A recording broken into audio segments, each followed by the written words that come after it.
Welcome everybody to another BDA Boxing Podcast, special Sunday edition. This is Mr. BDA with you. Today on 25th of February, we're going to talk about last night's card. But again, before we do so, if you want to join us, you can do so by contacting us, going back to Google Hangout, instant messaging us via the email address that's on the top of your screen, boxingdebate@hotmail.com. That's boxingdebate@hotmail.com. First time users, I will require an email address so I can send you the invite, and that's one time only. After that, I'll never ask you for your email address again, and I won't plague you with emails about, dick pills and dick growing pills or any of that. But if you want to sell me some piss jars, which is what I talked about last night, I can't. One of the things I hate about doing this podcast, I'm drinking a lot while I'm talking, and sometimes I have to go to the to the toilet to relieve myself. But I was thinking maybe what would be most workable here, or most efficient, would be a piss jar. So if anybody knows of a quality piss jar or piss jar retailer out there, please leave me a link in the description or in the comments, and we'll work something out. All right. And by the way, one of the reasons why I'm doing a Sunday edition of this podcast, because I didn't do one on Wednesday, but ran into some real technical difficulties, big technical difficulties. I couldn't put it off. But now I'm thinking, why not do one the day after every fight? Now it's difficult for me to do so because Sundays are difficult. Long story short.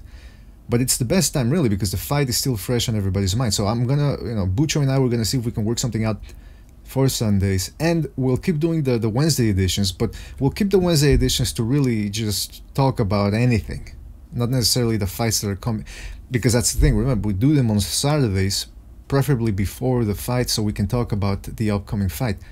If we do that on Wednesday, then we're all spent by Saturday. So we'll keep the Wednesday edition to just talk about whatever is on your minds regarding boxing or regarding news. Let's go to the chat room and see what people are saying. Akuma's Deception, shout out to Akuma, says first. Michael Stock says second. Oh, these guys are competing. Shout out to Pavel. Shout out to Aiden Morrison. Michael Stock, Precise Punchers in the house, says, man, I have a piss jar story for you. Well, let's hear it, man. By the way, guys, if you want to come in, remember, just shoot me an instant message on the Google Hangouts, and I'll invite you. Okay, Karam Bread is saying Estrada got robbed. Let's get right down to it. Let's start with the main event, which was Juan Francisco Estrada against Sor Rungvisai. Now, I was expecting Estrada to outbox Sor Rungvisai, and for the first 3 rounds, it looked like my prediction was going to be correct. Oh, Precise wants in. All right, I'll invite him right away. But yeah, I thought Estrada was going to outbox him. It seemed like that was going to happen. It seemed like I was going to have a good prediction for that one. And then Sor Rungvisai showed us that he has boxing skills. Now, I knew he had some boxing skills, but I didn't know it was going to be enough for him to actually compete with Estrada at that level in terms of boxing. And Estrada had a hard time hitting him clean after the first 3 rounds. And I liked Sor Rungvisai's body punches. That's why I was having him in the lead going up to the 10th round. Estrada, as you all know, he tried pulling it out. He came on late, but I just don't think it was enough. By the way, Precise, if you're there, are you there? Yes. All right, perfect. How are you, man? Good. How's it going? Doing well, man. It's raining over here in Canada. Month of February. You never really see that, but it's the way it goes. It's been a bizarre year, and I think it's only going to get weirder. Is it raining where you are right now? This is the rainy season right now, so we do get a lot of rain this time of year.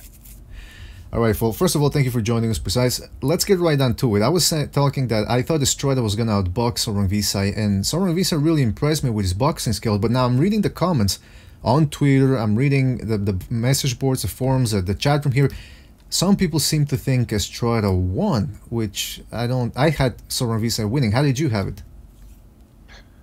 I had it 7-5. I almost had it a draw. It was a very close fight in my opinion. Can't really be mad for it go if you thought it could have gone either way. For me, Rungvisai's punches were just they told the story basically. They were the heavier. If he didn't land as many, and I don't think he did, they really told the story of this fight, I thought. Mm-hmm. Well, that's the thing, man, because some people were saying, well, Sor Rungvisai landed the hardest shots. You know, he was, every time he hit, even if he hit Estrada to the body, he was pushing him back. And I love body punching. I'm one of those guys that really puts a lot of stock into body punching when I'm judging a fight. But then Max Kellerman kept saying that Sor Rungvisai's face had the markings of having suffered the most damage. I mean, when you're judging a fight, are you really basing, is it really fair to base the fight off of the guy's face? Well, it really depends on the circumstance, and the thing with the facial damage is that it really happened in the last couple of rounds. Mm-hmm. It wasn't really there up until like the 10th round. They looked marked up just about the same. And you know, I gotta give credit to Estrada because his punches were sharper, no doubt about it, whereas Rungvisai's punches were more thudding and clubbing, if you will. Mm-hmm. But they were really, he was really pushing Estrada out of position a lot with his punches, you know what I mean? Pushing him back, and really his punches dictated. Whereas Rungvisai, even though he would get hit cleanly with some nice sharp punches that did leave a mark, he was walking through them. Mm-hmm. So, yeah, I do sometimes score facial damage in a round where, you know, that's the one thing that tells them apart. Mm-hmm. And I think I did give Estrada one of the later rounds, maybe even both championship rounds, but still, after the, like, I just had Estrada going into the championship rounds. I had him up, and it felt like he was just destined to win the fight, you know. Now that's the thing. I think you mentioned on Twitter, or I don't know where I saw your comment, that you said that if this would have been a 15-rounder, he would have taken it. You think Estrada was on the? Yeah. Go ahead. I was going to ask, do you think Sor Rungvisai looked that bad, or you think Estrada would have taken a 15-round decision but not a stoppage? No, I think he would have come back. I mean, you know, these guys could get in the ring tomorrow and it's going to be the same story. You know, Estrada might nick it, but it was just a genuine 50-50 fight, very evenly matched, and this deserves a rematch, man. There Mm-hmm. has to be an immediate rematch, I think. Oh yeah, absolutely, man. This is because, listen, Cuadras lost. We're going to talk about that. So that puts both guys out of a lot of options, although there is Donnie Nietes, who we are going to talk about. But let me just read real quick the comments here. Coram Brett says Estrada got robbed. And then Michael Stock says that robbery is a very strong word for the situation. Yeah, I agree. It's a strong word. It could have gone his way, but I don't know. Yeah, Michael Stock says Estrada lost a close fight, fair and square. Coram Brett, Srisaket got dropped by a body shot in round 2. Michael Stock says it was ruled a slip. But Coram Brett keeps saying that by the middle rounds, Estrada turned Srisaket into a mid-range counterpuncher for the first time in his career. Akuma's deception had it 116-112 for Sor Rungvisai. Okay, now that's what I wanted to ask you precise. And people in the chat room too, if you want to comment on this. Was the 117-111 card for Sor Rungvisai ridiculous, or do you, if you give him all the benefits of the doubt, do you think you could have it 117-111? Even if you were to give him all the benefits of the doubt and come up with that card, it's still a ridiculous card because you shouldn't give any one fighter all the benefits of the doubt. So the first 2 cards were spot on. I thought the third one was bullshit. Yeah, man, people, there's always going to be one screwed up card when you're dealing with a close fight. I don't know why. There's always one judge that sees it. You know, that's the thing. Some people say, well, there to do a job. Yeah, but listen, some judges say, well, if they give too many rounds straight to one guy, and you know, let's say they give the 4 rounds straight to one guy, and then the 5th round is close, they're going to give that 5th round to the other guy just to balance it out. But I'm thinking, why balance things out if you thought the other guy deserved to win the 5th round, then give it to him. Don't give it to the other guy just because you want to even things out. The fighter's the one who's supposed to even things out himself. And if he can't do it, too bad. I don't think judges do that. I think this is commentators justifying bad judging, corrupt judging. I don't think judges do that because they're told that, excuse me, shut up! My dog's going crazy. that every round is like a separate fight, right? You turn in your scorecards at the end of every round, and that's it. It doesn't matter, there's no, it shouldn't be done that way, and I don't believe judges do that unless they're motivated by, Mm-hmm. factors that they shouldn't be motivated by, corruption, basically. Speaking of corruption, corruption in boxing wants to join us, so let me just shoot him an invite real quick. But yeah, so some people are saying that it's a robbery. If there is a rematch, do you think who has the advantage going in? It's going to be the same kind of fight, I believe. So you don't see anybody improving so much that it would swing the fight for them? Not unless, there's something we don't know about, like an injury or a bad training camp, or one guy just slips. If they have an immediate rematch, I expect the same sort of fight with maybe slightly more favorable judging toward Estrada, kind of a sympathetic sort of. Maybe I just contradicted myself, but hey, so be it.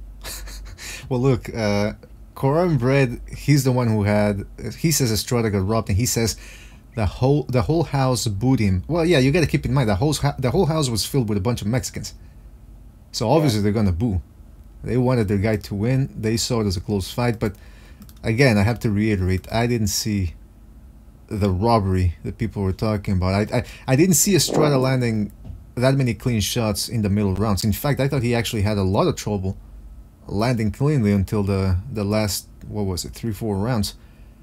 But hey, it was a fantastic fight. I think in the end we ended up winning as fans because it was a sensational fight. Now I have to bring this up because I was tweeting last night watching the fight, and I lost count of how many times, I stopped counting of how many times Max Kellerman and Jim Blampley were on Andrew Ward's dick about him being a great fighter. I'm thinking, listen, I thought it was going to be, I said it as a joke in the beginning. I said, okay, let's play a game and let's see how many times they stroke his ego.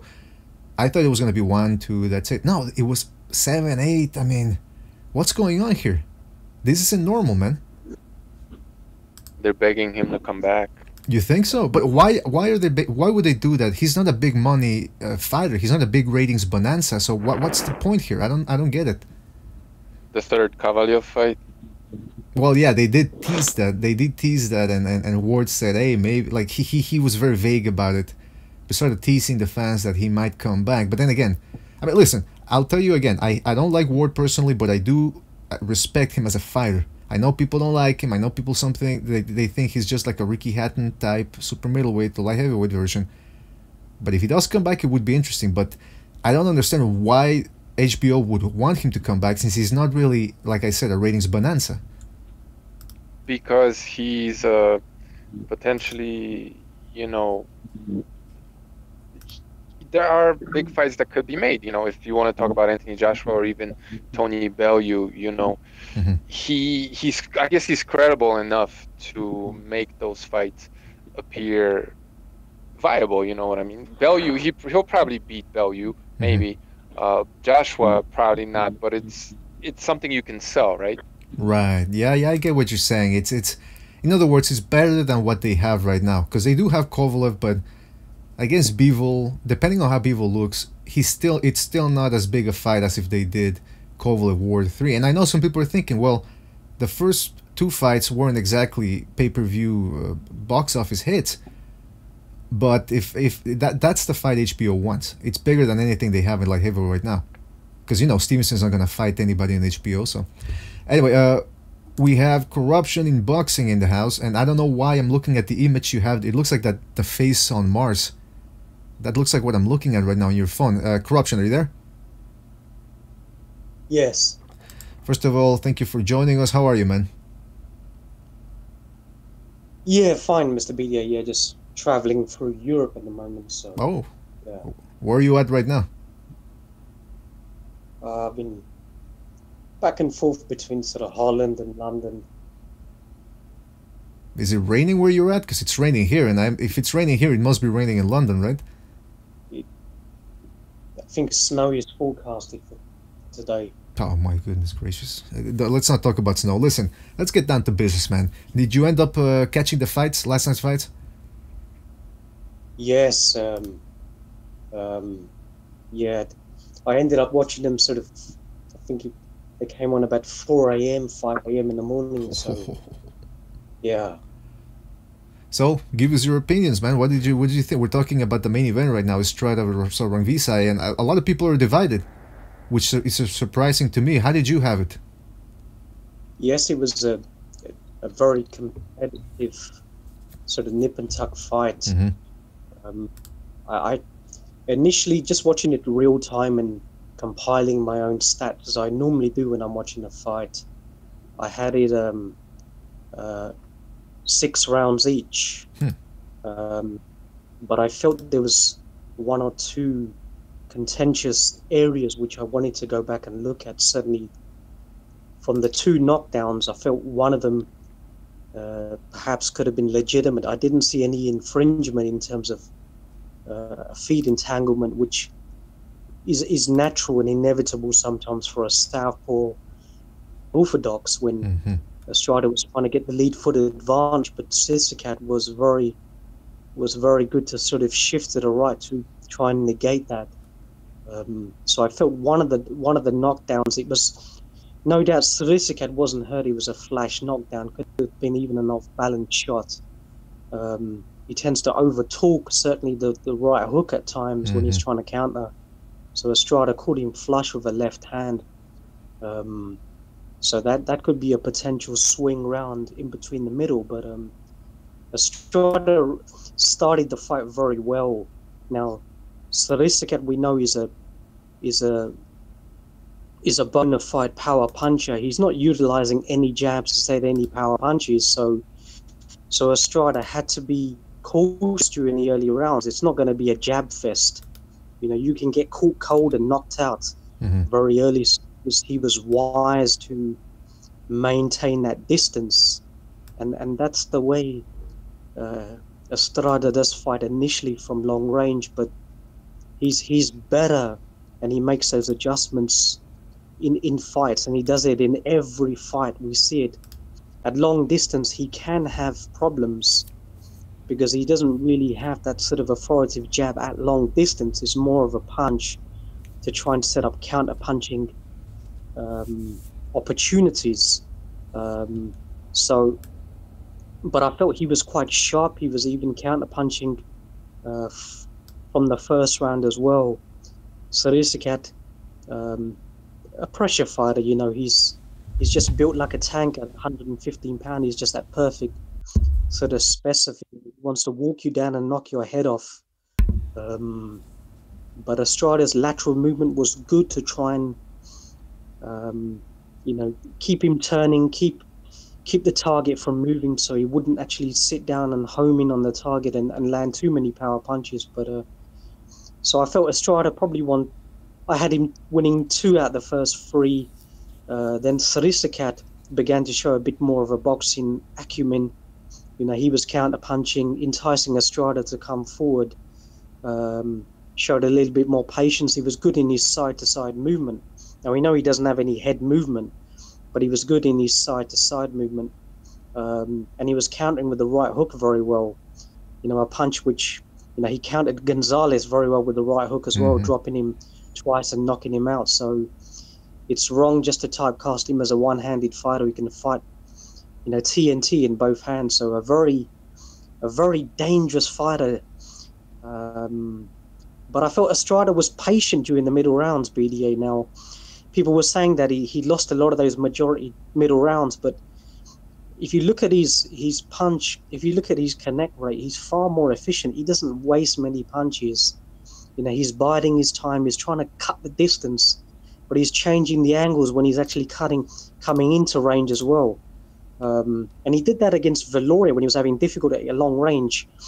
Viloria, shorter guy, was hitting him with that right hand repeatedly when he was coming in from long range into mid range. So eventually he got him inside and he began to put his punches together. And he took that risk in this fight. I think he was just biding his time. He was patient. Then on the inside, he began to sort of engage more and began to hitting Srisaket with that reverse 1-2, which he loves, straight right hand, left hook to the body. But Srisaket was also coming back with, you know, left hooks, right hands. His signature sort of combination.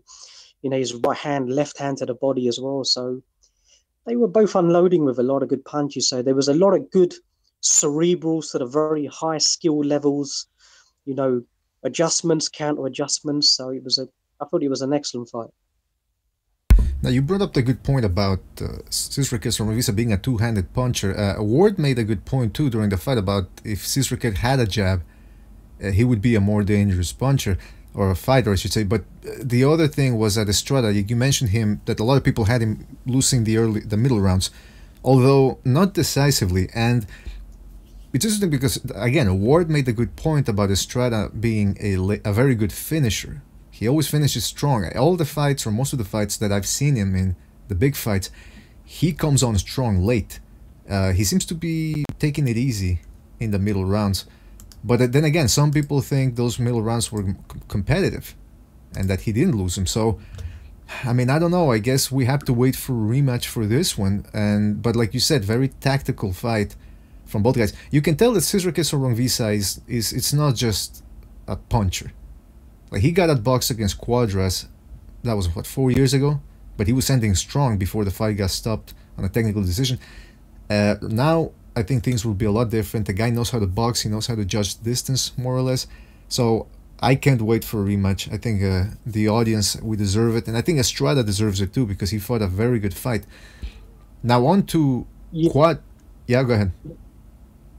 Mr. BDA, look, you can make the argument that Srisaket outworked Estrada, but if a fighter is throwing 300 more punches, but he's not landing at that same higher ratio, then you have to attribute some praise to Estrada for either slipping, evading, blocking those punches. So, if in the close competitive fight where both fighters have been able to break the will of the other man, no significant knockdowns, disengaging from the action because they're hurt.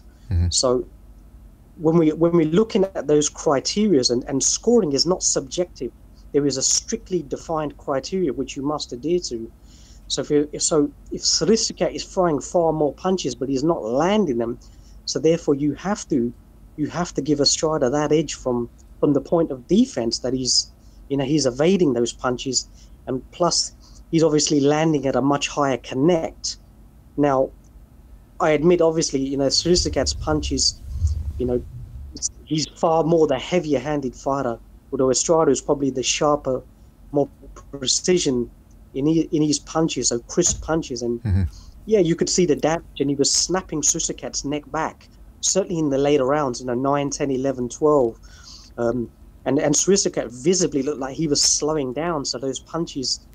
If we talk about what is effective aggression, is taking something out of your opponent. And Estrada in those later rounds I felt he took far more out of Srisaket than what Srisaket took out of him. Okay, so then let me ask you guys this, because I was talking with Precise about adjustments, like who can make more adjustments or the more effective adjustments in the rematch. If indeed, in your guys' mind, this is my question, do you think he was pacing himself in the middle rounds? Or was it a case of Srisaket getting tired and that's why Estrada was able to come on late? Anybody can jump? I think he was just studying his opponent and looking to counter. As far as who can make more adjustments, well, I thought it looked to me like Estrada was a little bit clueless on how to fight a southpaw, seeing as the guy with slower feet more often than not got the foot position on the southpaw, got the foot position on the orthodox fighter, and that was a major flaw that I guess Estrada can adjust to. But if he does adjust to that, then it's on Rungvisai to adjust to that in the rematch as well. So, but on the surface, it seems like Estrada maybe could make more adjustments just off the bat. Yeah, he's one of those guys that studies his opponent, so maybe he'll see what you saw. But maybe even if he does see it, maybe he can't really do anything about it once he's in the ring. What do you think, Corruption? It's a very difficult one to answer, because ideally, Estrada has more success once he's actually inside the pocket, so the mid-range at close range. But do you really want to engage and trade with a heavier-handed fighter on the inside? That's almost a pretext to getting knocked out.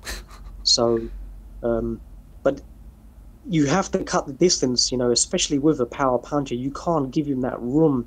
You can't let him dictate the tempo or try and dictate where the fight is being set. So I think Estrada is going to try and take that risk, BDA. I think he's going to get into mid-range and punching range from much earlier on.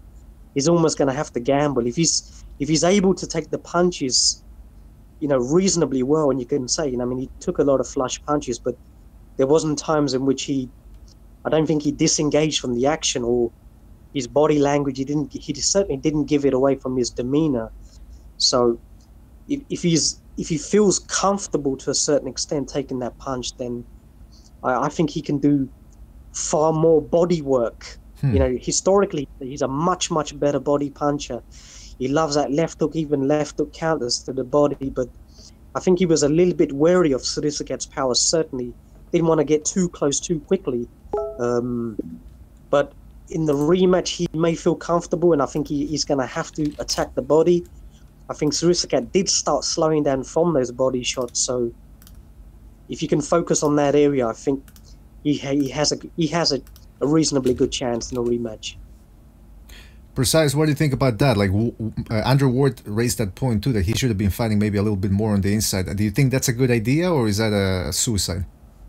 Not unless you're Andre Ward and you're coming in with your head, grabbing a hold of your opponent, elbowing him, kneeing him on the face. That's not a good idea for Estrada, who is a pure boxer, unlike Andre Ward, and it would actually work in favor of the headbutter in this fight, Rungvisai, who has a history of headbutting. You know what I mean? You don't really want to get too close to that guy because of his punching power and that third punch that he possesses. So, and I wanted to add, like I said, that maybe Estrada can make an adjustment using his feet better, but at the same time, like we were saying, what if Rungvisai starts to use his jab to set up his punches, So both guys can adjust, you know what I mean? And it was by far from a perfect fight from either guy, so there's a lot of room for improvement. Who can do that? Who knows? That's a very good point, man. I think each guy, like you said, can make an adjustment, and that's exactly what I thought when Ward said that, like, fight him on the mid-range or inside, and I'm thinking, yeah, but Estrada's not a hidden hole type of guy. And when they were, did you catch that when they were talking to Ward and they said, young fighters should watch your fight against Kovalev to see how to break a puncher down? And I was thinking, come on, that's a great. He was blowing on Andre Ward pretty much in the entire card. All right, first of all, I forgot to introduce you. We got Reverse Lee on the line. Reverse, how are you, man? I'm fine. How are all of you? Doing great, man. Doing great. Glad to have you on board. So let's jump right down to it. What did you say about Kellerman and Ward? He was blowing on him from start to finish. It was disgusting, really. In all honesty, like he was even comparing him and Nietes. I think Nietes is far better than him. Well, I don't know about that. I mean, what do you guys? What does everybody else think? Yeah, I give Andre Ward credit. Don't get me wrong. He has moments of brilliance, but honestly, I have never seen him fight an entire fight within the rules, where he actually has to adjust within the rules, where he has to show that he has a boxing brain besides just like a very simple rudimentary adjustment. I've never seen him do that. And the one time that he tried to fight cleanly against a higher level opponent, which was Sullivan Barrera got into the fight and started outboxing Andre Ward. So Andre Ward was cheating started hitting him low. Too. He started. But it wasn't there was a certain bad. point where he there was a certain point where he loaded up on this big left hook and hit Barrera right in his nutsack, and then he got a point deducted. Right. That was because Barrera was getting into the fight and starting to outbox him. So Andre Ward adjusted by doing what he does. So while I do see and recognize the skill there, I've never seen him utilize just boxing skill for 12 rounds. So I would have to say, based on that, Nietes is the better pure boxer. Yeah, and I think Nietes, he impressed me a lot with his performance last night because I thought Reveco was actually going to make it somewhat of a difficult fight, but I was very impressed with how easy Nietes made that look, and I also didn't think he had the ability to get the knockout, but he surprised me there as well with his really good counterpunch. Yeah, well, let's talk. The Argentine, he looked considerably smaller. I don't know what their weights were in the ring, but he did look considerably smaller. But I appreciated how he took his time, figured out his opponent, and then you just saw that moment where everything clicked for him and he stepped on it, and he wasn't going to be denied, you know, he was going to stop him. So I started sitting down on his punches, and you really saw that break, you know. All right, before we continue talking about Nietes, I want to just read what people are saying in the chat. Cachnelo, give me my fight. Shout out to Cachnelo. He says he landed more punches. I think he's talking about Sor Rungvisai. Darth Vader, shout out to Darth Vader, says, like Zhang Su said, the fight is won before the fight is started. Estrada feared Rungvisai's power. Karan Brett says, get past Ward, please. Yeah, that's what I was thinking when I was watching the HBO feed, but hey, we can't always get what we want. Boxing Fairy Tale says, the first impression is always wrong, almost always wrong.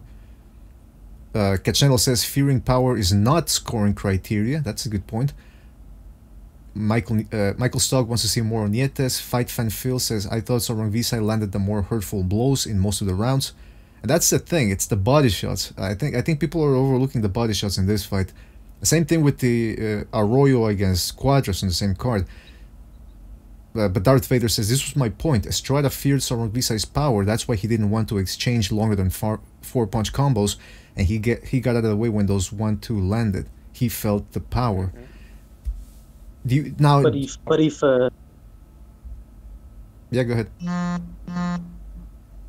But if Rungvisai's body punching was the definitive difference between the two fighters, then surely that would have Estrada's activity would have depleted his gas tank at a more astronomical rate, and he would have been the fighter wary in the later rounds. But it was conversely, Estrada looked to be the fresher fighter, so you have to ask the question, how much did those body shots take out of Estrada? That's a good point. A lot of them were on the cup. And I thought Estrada would have done himself a favor to complain to the referee, but I understand why he didn't. But he should have, because a lot of them were, you know, I'm not talking about on the cup, on the junk, but, you know, like on the belt, basically, where they were borderline legal. Some of them were, quite frankly, illegal on the hips kind of shots. So, you know, you have that protection there. So, yeah, but there were a lot of very good body shots as well. Well, that's the thing. The ref told Estrada before during the instructions. He said, "Belt line is good. You're right on the belt line." He said. Okay, I missed that. And I think Estrada. Yeah, go ahead. I think it was like towards the top of the belt line. Yeah, but that's the point I'm trying to make. You're protected there, right? Your cup is there. You have padding there, so those shots are not going to be as effective. Yeah, that's a good point, and it's also a good point that Corruption in Boxing made about how the body shots didn't seem to affect Estrada that much, which probably means they weren't even landing cleanly. But I didn't see Estrada landing that much either in the middle of rounds. Both guys were doing especially Sor Rungvisai, he surprised me with his defense. I thought he was going to be a lot more easier to catch, but that didn't happen. So, you know, it was a good fight, and Estrada, if he chooses to stay in the middle ground or try to go at Sor Rungvisai, he's probably going to end up looking worse than he did in the first one. I think he just needs to throw more punches. Who? Estrada? He seemed like very... he seemed very trigger shy. Like he didn't really want to do that. Well, I understand why though. Really want to. If he had just thrown like in his, you could hear his corner telling him that he needed to throw more punches because he was just trying to go with like one straight right and then try to just stack up points off that, when he really should have, after he landed one right hand to the head, try to throw another one to the head or to the body. Because he kept bouncing his head back with the headshots. Well, not really. I mean, there was a middle rounds. That's when Sor Rungvisai really started to gauge the distance and move his head more. And you saw that Estrada was missing a lot with that right hand. It wasn't until the late rounds when he started landing it again. I don't think, Estrada's a very precise puncher, and if he wanted to, he would have landed. The fact that he couldn't land tells me that it's more to do with Sor Rungvisai's defense, and the fact that he was countering quickly himself, so Estrada didn't want to overcommit and leave himself open. And he was walking through those punches and landing his own too, Who was Estrada? No, Rungvisai. Yeah, Rungvisai was taking those shots. Like, the guy doesn't seem to be affected by shots, man. I mean, even Gonzalez tried to get in there against him, and I thought hit him in the body. Well, yeah, but Gonzalez landed more shots, I thought, in the first fight, but Sor Rungvisai was very active in that one as well. So it wasn't until the last round when Gonzalez overtook him. You got to remember, Rungvisai is a natural 115-pound fighter. Estrada is coming up weights, so there's going to be a difference in, natural physical strength, size, punching power, etc. Yeah. Rungvisai is just built like he's perfectly built for 115 pounds. He has that very good foundation where the power is generated from his legs, from Muay Thai, the way they're conditioning them legs, and also the developed legs obviously help to insulate the blows as well. So his foundation is very good, both defensively and offensively. So just a perfectly built machine for that weight. Yeah, that's a good point. Those legs are really the base for everything. It allows you, like you said, to take shots, give shots. It's really Asians, Filipinos, and Thai guys. They really have those strong legs. I don't know why they have strong legs. I don't know. Maybe they were. I don't know. Michael Stock says the belt light depends on where your trunks are at the time. The ref says those instructions, and they do move. I mean, he's talking about the belt line moving. Darth Vader says, yeah, that's what you're supposed to do. I said that for Estrada to win before. Asks the host of this show, and after the fight I saw Sor Rungvisai. I was for Estrada, but Estrada with his misses, I got Sor Rungvisai. Fight Fan Phil says, how many more of these fights does Rungvisai have in him? That's a good point, because the first Gonzalez fight definitely took a lot of shots. He took a lot of shots against Cuadras too, before that, a couple of years before that, and here he seemed to be getting worn down at the end. Do you guys think the end is near for him? I mean, is his time limited based on the way he fights? I think it's more on who he fights.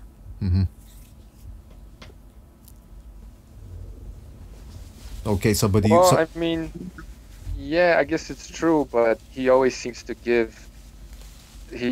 inflict more damage than take. So maybe we should be worried about the guys he's fighting, than him. But yeah, he's gonna fall off at one point, and it's probably gonna be a drastic fall off. But when that happens, no one really knows, Well, that's my question. Speaking of that, because a lot of people think that the first fight ruined Gonzalez. Do you think it was that, or was it all the hard fights he had prior to that against Cuadras, against Arroyo too? It was an easy fight, and then the fight against Sor Rungvisai. Do you think Gonzalez really got worn down, or was it him just getting caught? Really, I think he just got hit way too cleanly with too hard of a puncher. He really, because in the first fight and even the beginning of the second fight, he was getting hit with some clean shots, but he was taking them relatively well. It wasn't until he got hit with that shot, which those two shots, there were a lot of things to them. The first, it was a counter shot, because he was actually, you see that while Rungvisai was throwing his right hook, Gonzalez was also throwing his right hook. But what he did when he threw it is his left hand was down instead of protecting his face on the other side. So when he tried to throw his right hook, he crashed into Rungvisai's punch, and that's the same thing that happened both times. And it was also with the fact that he went with a completely different approach, and I think I told you this before. His training camp was completely different. Instead of going with the Go ahead. Yeah, instead of going with the Nicaraguan camp that he always was with, which he is with now, he trained with a different camp in Japan by Sendai Tanaka. And I think that also could have affected the way he performed. He fought a stupid fight in the second fight. He did. Gonzalez, He should have. He can box. Yeah. He can box. He didn't. What he did is he was trying. You don't fight a puncher, man. You don't fight a puncher. You box a puncher. You know what I mean? Yeah, he was trying. What I think he was trying to do is he was trying to just stop Rungvisai with like 1 or 2 clean shots. I think he was trying to pull an Irislandy Laura to where he would just like pick a couple shots and then get out of the way to avoid the headbutts. Yeah. But the thing is, he doesn't really have the size, nor the reach, nor even the power that rivals Rungvisai to really do that. And that's why because really I think he can still give Rungvisai a hard time, but in order for him to do that, he's got to fight the fights that he always fights with his, 3, 4, 5, 6 punch combinations. Because in reality, that's how you beat Rungvisai. You have to hit him a lot and over again. And then you got to keep the high guard up to protect your head from his shots. But that's not the fight that Roman fought. That's a very good point, because Sor Rungvisai is an underrated counterpuncher. Like, he'll either make you miss and counter, or he'll take the shot and counter anyway. Man, the guy is his ability to take a good punch is extremely good, and he just keeps his eyes at all times on his opponent. And the fact that his chin is so well tucked in, even if he does get hit clean, he still manages to get that shot off himself. So you're absolutely right. Now, Precise, you mentioned that Gonzalez can box. Can he box as well as Estrada, or is he more of a stationary target? I don't remember what fight it was, but I remember some of his earlier fights where he will start just moving around, popping a jab, and then eventually he comes inside to fight. But he can box, which is what that was his only way of beating this bigger, harder hitting guy. There's no way we saw signs of decline as soon as he moved up to super flyweight. He struggled with Cuadras, and then he struggled with Rungvisai, and then got knocked out. And he's been fighting top level guys, fight in and fight out, and and he's up there in age. He's not the same fighter he used to be, and that's it. That's really what it comes down to, you know what I mean? And Rungvisai had come into his own at the perfect time, and that's all she wrote. I don't think Gonzalez will ever get back to the level where he was at, and nor should we really expect that from him, Well, yeah, when it's like, your 49 fight, you fought in so many multiple jurisdictions, from Nicaragua to Japan to the United States, so you're winning titles on multiple jurisdictions. Mexico. 4 different weight categories. You're fighting bigger men as well. Because Gonzalez was always a fat super flyweight, let's face it. He would have been a lot better at 108, 112 pounds. So I think what it was, Mr. BD, I think he'd reached the threshold of both his physical and his mental capacity. He'd done it, beaten sort of 4 unified past, present, future champions, beaten more champions. He managed to surpass his hero and his mentor, Alexis Arguello. Financially, he was reasonably comfortable as well. So, you just get to that threshold, and I think that's what it was. But you got to give him credit, even at that threshold against a much bigger man, up against so much adversity in the first fight with Rungvisai, dealing with numerous head clashes, and obviously those visual images of certainly I think influenced the judges, but Gonzalez was still able to compete and arguably beat him in the first fight. And you just got to say to yourself, even in his 49 fight, he was able to do that against an absolute beast who everybody is sort of salivating on now. Just shows you how good this man was. Yeah, remember, he beat 4 of the 6 guys that were on the Superfly card. Yeah, that's true. Because remember, he beat Cuadras, Arroyo, Estrada, and I think he definitely beat Rungvisai in the first fight. Yes. And now think about that. Yeah, now think about that. They're all competing with each other. That's a good point, man. And considered top fighters at the sport. And that just goes to show you how some people were saying that, he shouldn't be on the top pound for pound. Because remember, there was a time where he was ranked number 1 pound for pound. some people were saying that he was a hype job. I never understood that. How can he be a hype job if he beat all these top guys and he's been winning championships since 2007, I believe. So I mean, to say that he's it's because these motherfuckers have never even seen him when he was fighting on Fuji TV in Japan, etc. They've only really seen him when HBO have picked him up. So they got no fucking idea. They're just a bunch of ignorant ass cunts, you know. Who just... And don't forget, he also beat Aigashi too. That was a good win. He did. He beat the hell out of Aigashi. He also beat. I mean, you can go through the list on and on. Wait a minute. Aigashi was the lineal champion at the time, WBC and lineal, and he traveled to Japan to defeat him. And Yagashi, we know, was the one who inflicted, beat Rungvisai in his first professional fight. But that's a hard step up when you're making the transition from Muay Thai boxing to face a freeweight world champion. Yeah, man. So we gotta give Gonzalez a lot of credit, man. People are saying that they want to see Sor Rungvisai against Inoue, but I think it was Reverse told me last night that he's gonna be moving up maybe to 118 to fight Jamie McDonnell, which is a very good fight on paper. I like that fight. So I don't think we're gonna be seeing Inoue anytime soon. So let's talk about then the fight that I suppose is on everyone's mind now. If the Estrada Sor Rungvisai rematch doesn't happen, how about Donnie Nietes against Sor Rungvisai? I would rather see Nietes fight Daigo Higa. See, I don't know who that is. Let me check him out. Yeah, WBC flyweight champ. Okay. Yeah, Nietes is too small for... Nietes even against, Daigo Higa, Kosei Tanaka, somebody like that would be... That would be nice too. Yeah, that would be a far better fight. Obviously, we got Artam Dalakian as well, who's in the mix now. So 112 is a big weight. 108 and 112. I think.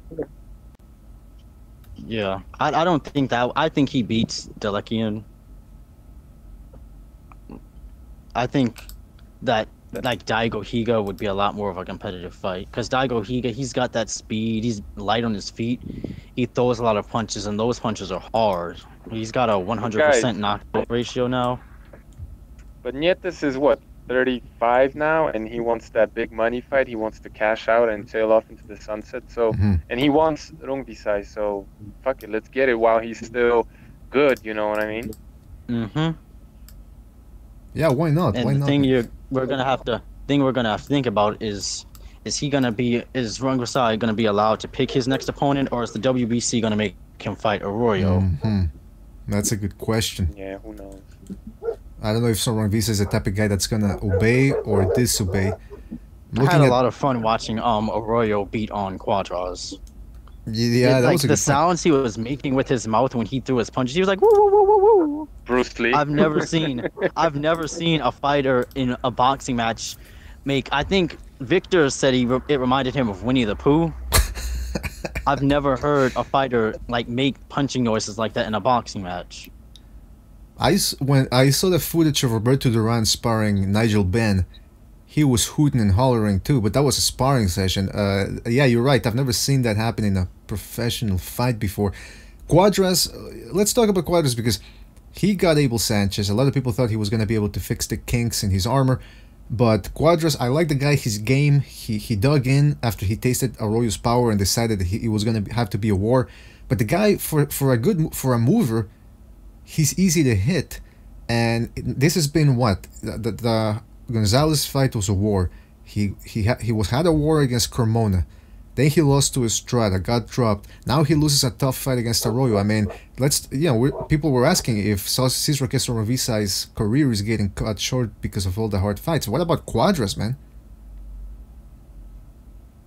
I mean, it's important to take into account how good of a fighter Arroyo is. I mean, he did beat I'm not wrong for the IBF belt. It was just the fight was in Thailand, so they robbed him. And he's also somewhat of a blue chip amateur because I know he got the gold in the Pan Am Games, and I think he got the gold in the World Championships. Yeah, Cuadras was also a Pan American champion, but Arroyo, was world amateur champion. It was the better Arroyo. he's got that primary style that beats a fighter like Cuadras, you know, the kind of unorthodox, you know, Sergio Martinez type of guy. He's got that boxing style that's basically just straight punches and he throws some counter hooks, which he did that very well. And you also got to remember, he hits really hard. That's why some people were even calling him a knockout artist. That's why when Roman fought him, he had to keep his defense so tight, because Arroyo hits so hard that if you're not careful, any of his shots can either knock you out or at least hurt you badly in a round. Exactly. Arroyo has put away opponents quicker than what Gary Russell and Diego De La Hoya have at featherweight. You know, same opponents he's fought. He's put them on far quicker, so he's got dynamite certainly in that left hand. Yeah, you can tell the way he sits down on his shots that he's got some good power and a good base and good technique, and he's tough, man. Like, again, he went 12 rounds against Gonzalez. Yeah, but he was coming off a 2-year layoff, so Cuadras gets no credit. Yeah. Yeah, but he did say, and saw him say this in an interview, and also with HBO mentioned it, that he was trying to get fights in 2017. They just, for whatever reason, kept falling through. And I was on his social media account. Arroyo stays in shape year round. I think it's also because of like the Arroyo brother genetics. Like if you see those guys at a weigh-in, they're like ripped from head to toe. They've got just big abs, big veins going through the body. And there's some tough dudes. Now I do think that McWilliams is the far superior brother in terms of skill and speed and accuracy and stuff like that. Yeah, I was just... Yeah, I know you were just joking around, but man. I'm some people, you know, some people will think that, but... Well, but it just goes to show you that sometimes a layoff can be good if the fighter uses it wisely. Exactly. And they're young, especially. Old fighters, different story, but young fighters, it can do them. Arroyo is actually like 32 years old. But he doesn't have many fights. He doesn't have as much wear and tear as many fighters at that age. Yeah, 32 is still pretty good. 32 is still young. Yeah. He did well. You know, I was hopeful. I was optimistic for Cuadras and Sanchez working together, but now that I think of it, you know, Sanchez didn't really want to take him because he says he doesn't have enough sparring for little guys, which could have contributed to Cuadras really looking the same as he always did. And another thing is that it really takes a few fights before you start gelling with your trainer. And let's be honest, guys, like Cuadras is the antithesis of the kind of fighter that Sanchez likes to train, right? So maybe it's just not a good match. Then again, a good trainer should be able to adapt to I've noticed that, and you can tell me if you've noticed this, ever since the Roman fight, Cuadras' speed has like decreased substantially. Like he used to throw like da da da da da da da da da. Now he's like da da da da da. Like he doesn't have the same speed and like pop that he used to have. And I'm not saying that's because of. And the acne on his back has cleared up a little bit. Yeah, that's what I was thinking. That like recently they might have started. He doesn't have access to a lot of the same, you know, help that he used to. Tijuana pharmacies. Yeah. And he's beginning to slow down as well. He doesn't punch on the fly as much. That's interesting, man. That's very interesting. That's an interesting observation you guys just made. And maybe he's trying to sit down more on his shots too. I don't know. Could be. I don't. Yeah. We're just getting older, you know. Everybody falls off at some point. So. And also, again, like I mentioned, the fights. He's had some tough fights, man. Very tough fights. 4 in a row. I mean, Carmona beat him. Like that was a disgusting robbery. And I know maybe he didn't train as hard or whatever, took him lightly. But I struggled to give Cuadras a round in that fight. Wow. David Carmona, who's like a C-level fighter, outboxed him. Yeah, just a fringe contender. Yeah. If you watch his fight with Naoya Inoue just like splattered him all over. And Carmona's a tough fighter because he is he's the only other fighter than Ryoichi Taguchi to go the distance with Inoue. But at the same time, if you really have the speed and power that is supposed to be applied to a world champion, you're supposed to easily beat David Carmona. Yeah, he looked like shit in that fight.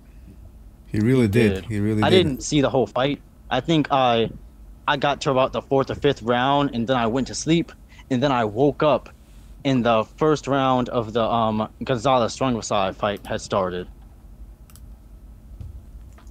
Okay, so you didn't. Okay, well, I thought Cuadras. I think Cuadras was complaining it was too cold for him in the States at the time. My goodness, That's the what excuses some of these Javier guys come Fortuna up, man. I was being sarcastic, but yeah, I know. Ah, okay. But like Javier really said that too. Yeah, Javier said Makes that. sense. It makes sense, you said?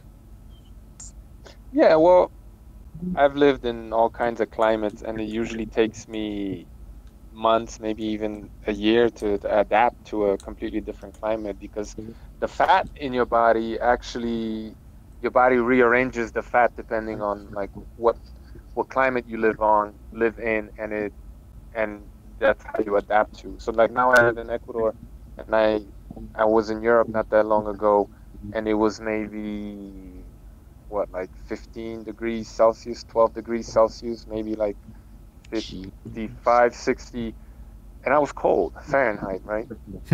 Because over here it's like 85, 90 all the time. So, you know, I was very, very cold. I was wearing like a winter jacket when it was 50, 60 degrees outside, and people were laughing at me, but I was genuinely cold. First of all, they had a right to laugh at you wearing a jacket at that temperature. But no, but seriously, I mean, okay, so it might make sense. But then again, didn't you bring up the point that Javier Fortuna purposely didn't make the weight against what's his name, Easter Jr. because he wanted to rebalance that weight disadvantage? Yeah, I watched that fight the other day. Easter, he should have lost that fight. Easter, he's really not good at all. Like he's one of the only guys who has like such a substantial height and reach advantage at his weight class, and really has like next to no idea how to use that. It's true, man. It's true. Somebody made a good point in one of the comments. I forget where I had read it, but they said that Estrada needs to, I mean not Estrada, Easter Jr. needs to change trainers. It's one of those occasions where it's really the training, because he looks good on the pads, on the mitts, he looks flashy, but he doesn't have that next level skill set, which is to master the distance. And with, like you said, with the height and reach that he has, he should be having an easier time with these guys, but he's not. So again, yeah, but Pads height and reach. Go ahead. No, I'm just saying, pads and mitts, they don't fight back. Yeah. Well, they should. The trainer holding them should be hitting back. Precise, what were you gonna say? Well, this whole height and reach advantage is only really an advantage when it is an advantage. If, for example, you look at how Fortuna was fighting, how low he got, that could actually turn the advantage in favor of the shorter fighter. With obviously reach is always good to have nice reach, unless you're on the inside. But Fortuna would bend down so low that it really nullified a lot of the reach advantage, especially with the guy who doesn't really know how to use it anyway. Yeah, that's and a good then he point. would just get inside of those long arms, and then he had the advantage. So it's an advantage, but it could also be turned against you. You know what I mean? Yeah, especially if you get on the inside, because then your opponent, they've got to pull their arms really back to get any real leverage. Yeah. And then you can, that's when you can go and hit them on the side. Yeah, if you have like maybe your 1 inch height advantage, and then you're roughly the same height as your opponent, but you have a significant reach advantage, then it's easier to use that, you know. I think. Maybe I'm wrong. By the way, I think Easter is better as a counter puncher. I think when opponents are coming to him, and he showed glimpses of in the Richard Comey fight, certain rounds when Comey was coming to him, he was counter punching better with the left hand, right uppercut, as opposed to him trying to walk fighters down on the front foot, because he's so tall he can't really hit their body. I think it's more difficult for him. So I think if they kind of remodeled his action, his style a little bit, made him more of a counter puncher, I think he'd be far more effective. But then again, I don't know if he has those skills. Like you said, he showed some good skills against Conmee every once in a while, but he's a very hittable guy, Easter Jr. Very hittable. That's why I want to see him against Francis Barthélemy. I know Barthélemy's at 140, but man, if they could make that fight, two tall guys who like to fight on the inside as opposed to on the outside, the PBC should make that fight, and it would be a good, aesthetically pleasing fight. In the chat room, people are talking about Triple G Canelo 2. Now, Pavel says, I wonder if Canelo's next kid is going to be a centaur. I don't know if it was Pavel or somebody else last night that called Canelo a horse fucker. And that made me laugh, man, because just the way those two words go together. But it's interesting because I mentioned this also last night, which is that De La Hoya and Canelo are saying that they want a knockout, which is the same thing they were saying before the first fight. Now, should they be opening up their mouths this much, especially seeing how the first fight didn't go, or shouldn't have been a draw, it should have been a loss for them? Should they just keep their mouths shut and go about their business in a more professional manner, or is this all part of the promotional aspect? Does anybody really care? Well, you know, I'm pretty sure. The fight sells itself. Yeah, exactly. So why they're going around saying knockout? I mean, it makes them look bad, is what I'm saying. Maybe it's just that Rigondeaux mental thing. Maybe. Yeah. Yeah, De La Hoya needs to. Yeah. Yeah, you were gonna say something. Maybe he's catering to his fanboys. You know what I mean? Who thought he won 10 rounds against Triple G, and now he's gonna knock him out. You know? Yeah, that's a good point. I mean, I've seen these comments. You know, I'm sure you have as well. I have. There's a video. There are videos too. You know, it reminds me, not to go down that fucking path again, but it reminds me of Mayweather talking about what he was going to do to Pacquiao and how everybody said, oh, Mayweather's going to knock him out, he's going to do this and that. And it creates this certain aura where even though, you know, the expectation, even though you should really judge him based on the expectation or what he promises and then criticize him, because people hype it up so much and they say, oh, he's going to knock him out, he's going to knock him out. The complete opposite happens where you kind of suck or you don't even go for it. They'll still say, well, he owned him, right? Because they predicted that he would knock him out. So then they blow out of proportion his success in the fight anyway. So because it makes him look bad. You know, it makes everybody look bad.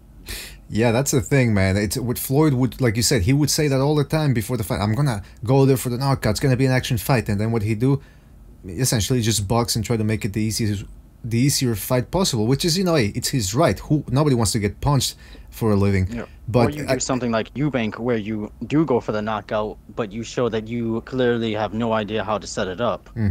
But yeah, in the end, it ends up looking bad and it ends up hurting you in the box office. Because again, if you keep saying I'm gonna go for the knockout, I'm gonna go for the knockout. Lara prior to the Canelo fight said he was gonna hurt Canelo and really destroy him. And then what did he do? He was running all over the place. And that was actual running. That wasn't moving anymore. That was running. So it looks bad. It looks bad for you in the long term if you talk too much and then don't deliver consistently during the fights. But it's basically the point I was trying to make, is that there's a certain delusion going into the fight. And then there's the same delusion persists in judging the fight. You know what I mean? So it's just deluded fanboys. Deluded people are just deluding themselves because they want that benefit of the doubt, maybe. I don't know. The groupies. Yeah. Yeah, there are groupies, man. I remember Terence Crawford and his trainer Bo McIntyre saying to Victor Postol before the fight that he would run, he would hold, you know, just condemn him, period. But as soon as the fight commenced, you know, who was the one running? Yeah. Yeah, that's a good point. Both guys promised a knockout, but only really one guy tried, you know, with any consistency. You can do that. Crawford, he did. Maybe he was hoping that if he got his hand or he was able to pull down Postol's head consecutively enough, then he could just get a TKO. Which, by the way, was how Estrada was pulling down Rungvisai, right? And none of that shit got called, as it shouldn't have been. But it was the same thing. Now, I will say this. If you're going to talk about, like, for example, I remember when Marco Antonio Barrera, prior to the Hamed fight, he said he was going to go to war. which is what some people expected. They thought Barrera, if he could win, he was going to have to be by pressuring. But then what did he do? He threw a curveball and actually boxed. Same thing with Hopkins against Trinidad. Hopkins said he was going to fight on the inside, as a lot of people expected him to, and then showed he could box. So if you're going to change plans from base of what you said, that's acceptable. Like if you say, I'm going to punch with him and then you box, okay, that's cool one time because it's strategic. But if you're saying it all the time just to try to get as many people to watch as possible and then you don't deliver, it's going to come back to bite you in the ass. It's just going to happen. So yeah, I mean, it's a diversion, or rather a misdirection, and that's fine. I can understand that. Fair play.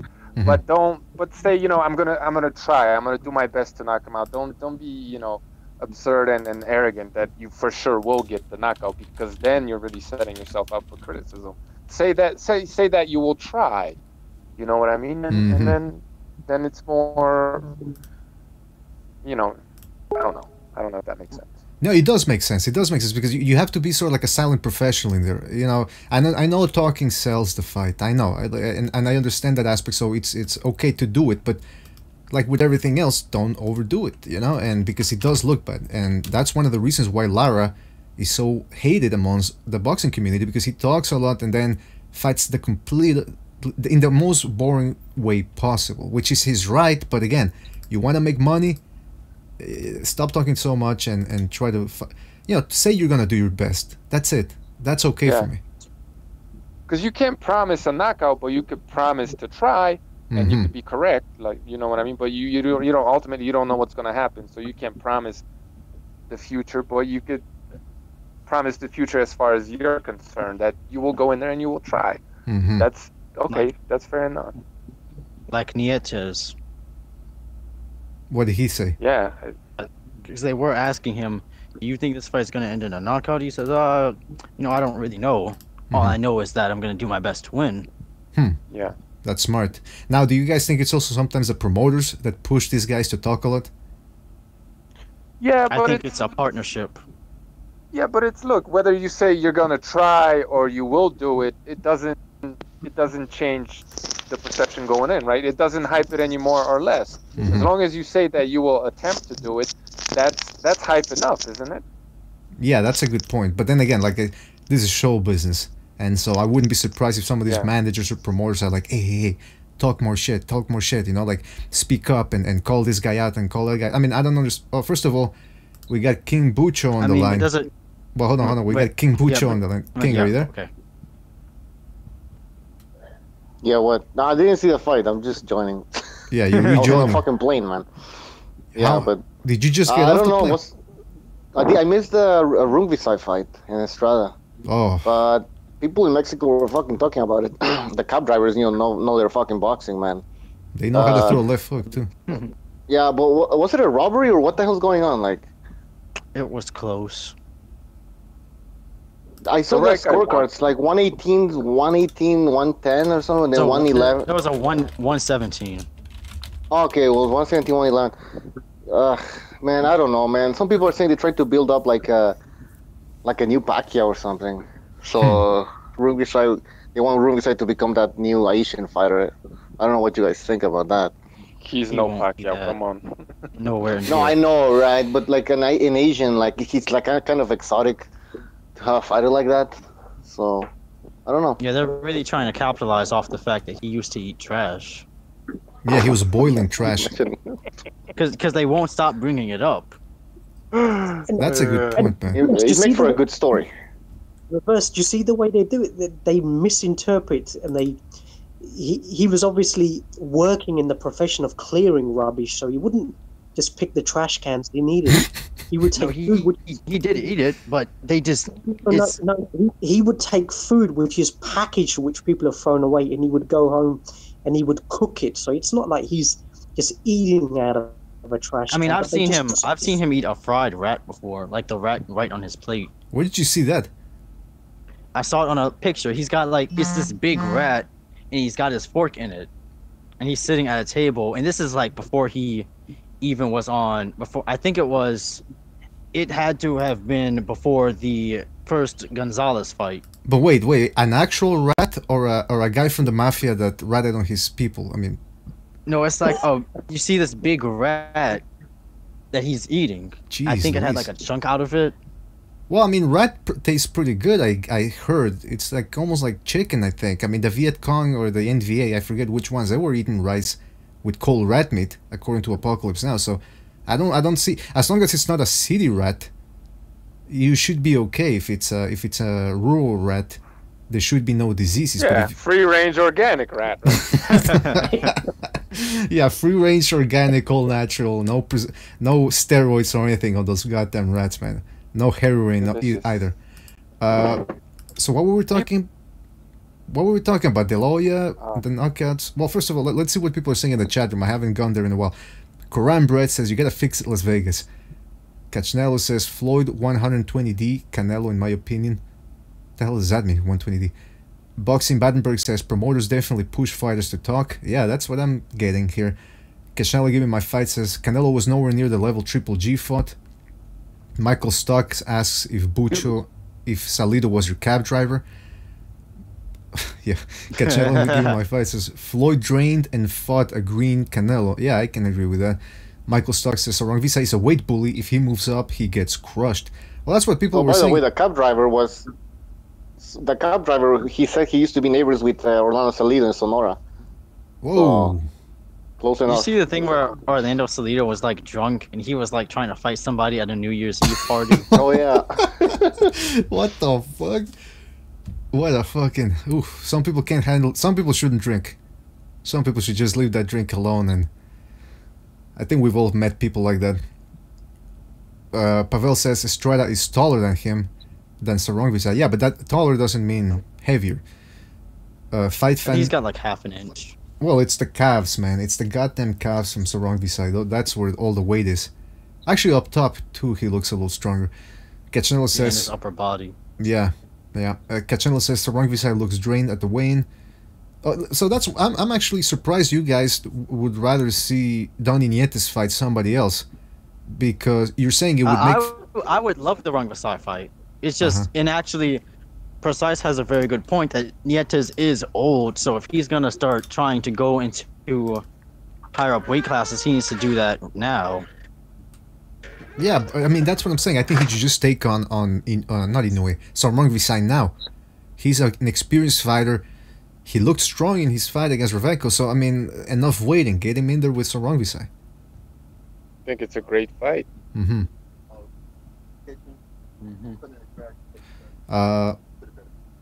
HBO said, Michael Stocks at HBO said that Sor Rungvisai was weighing more than 130 pounds.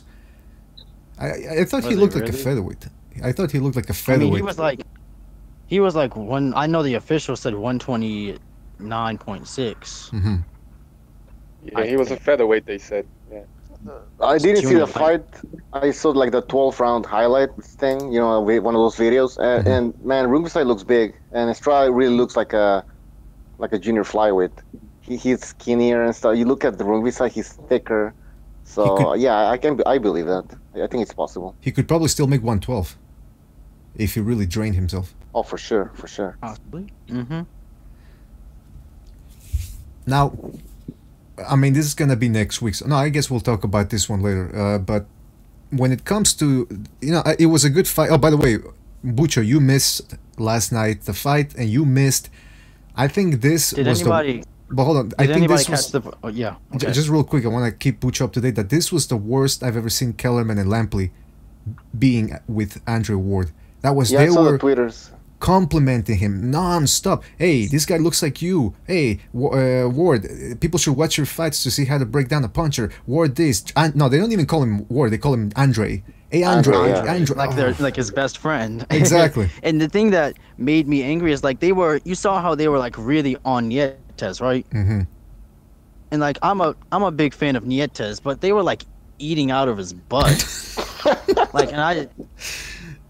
It's true. Like they're like Nietes is like one of these legendary, masterful fighters, and like yeah, he is a pound for pound fighter, no doubt. He should receive a lot more credit than he gets worldwide, but they're talking about him like he's, you know, one of the most masterful defensive fighters that ever lived. From the first round. Because I know you fucking guys She'd crawl over your dying mother to fuck your sister. These guys, I don't trust them, man. I don't trust anything that comes out of Lampley's mouth and Max Kellerman. Lampley had a good run. He's been doing this since the early 90s. But enough is enough. Every broadcast he's crying. Kellerman, he's always trying to talk about foot positioning and sucking Ward's balls. I mean, it's enough. I've had it. And Roy Jones, he's pretty good, but sometimes he was on the Ward bandwagon too. And I will say that Ward is a good commentator. Obviously, I mean, well, he's on the bandwagon of any. He's on the bandwagon of any dude like that. Even like because he was bringing up Tevin Farmer, who is nowhere near on the level of Nietes. Mm-hmm. Yeah, and that's the thing. So they said Farmer got robbed. Yeah, go. He didn't. But that's what they said. You know, they brought it up last night. Said, "Oh, Tevin Farmer got robbed." Or I think I misheard it, maybe. Yeah, the little bootlegged DeMarcus Corley. Hey, Chop Chop was a good fighter, man. Yeah, that's right. Bootleg. Like he's not. I don't even think he's as good as like a prime Corley. He's defensively he's much better than Corley, but offensively, like Precise said in his video, the guy slaps too much. Yeah, he's a Marcus puncher. Yeah, go All ahead. I know is Marcus that all I know is that Andre Ward got real quiet when they started talking about Vara. That's all Good I know. fucking point. Good fucking point. I noticed that too. Like there was like a 5-10 second silence right after they said that. I think it was Max Kellerman who brought up Vada, and he says, "Who was it that was?" No, he said something about, well, Vada is usually the most trusted, blah blah blah, and all of a sudden. That if you're doing Vara, then that means you're a clean fighter, basically. Right. Now, you would know about this. Were Kovalev and Ward doing Vada, or has Ward never been on Vada? They did, but it was that, superficial, doesn't mean anything 2 months before the fight kind of Vada, whereas I'm pretty sure Kovalev was signed up for the 24/7 365, You saw how Kovalev was And there look, last night too. you had a Russian fighting a American gold medalist, so one guy was getting tested, 7 times a month, just like Ortiz is being tested, and the other guy was given a free pass. You have to assume that because Vada is American and they're not Russian, so that's just how they play the game.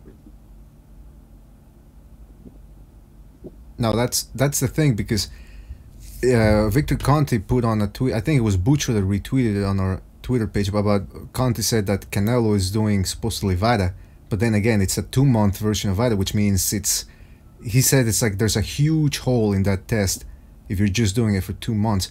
So anybody that keeps saying that Vada is the answer, if it's being done 2 months, come on, nothing's really being done anyway.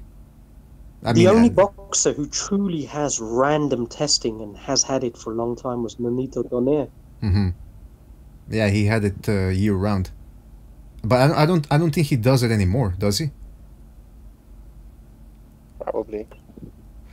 I know when he was with Conte he would do it, but he's no longer using Victor's services, so I don't know if he's still going on with the year-round testing. But regardless, I thought that was I thought I had been the only one who caught the long silence after they mentioned Vada during the last night's broadcast. But yeah, he got noticeably quiet, very noticeable, the silence. So I mean, I gotta wonder what the hell's going on in there. You know, I know how to read people for the most part, not all that well, but every once in a while I get it right. So it was interesting. Why did they get silent all of a sudden? They were talking. They were pretty talkative before that. Then all of a sudden, Ward is going to come back. Ward is going to come back in a few months' time. 215 pounds, shredded up with huge trapezius. You know exactly what he's been doing the last year and a half. He'll probably He's fight ducking Baby. the light heavyweight division. That's all he's doing. I think so, man. I think he's pulling a 2008 Mayweather version. Let the top guys at the 175 beat each other. Let things sort themselves out, and then he'll come back against. But then again, some people are saying, like Corruption said, maybe he'll come back as a cruiserweight. Yeah, he'll fight Bayu. I know you've been saying that too, Precise. Didn't you say that he was gonna come back as a cruiserweight? Yeah, he probably will, but except he won't find anybody from the tournament. You know what I mean? Definitely not the winner.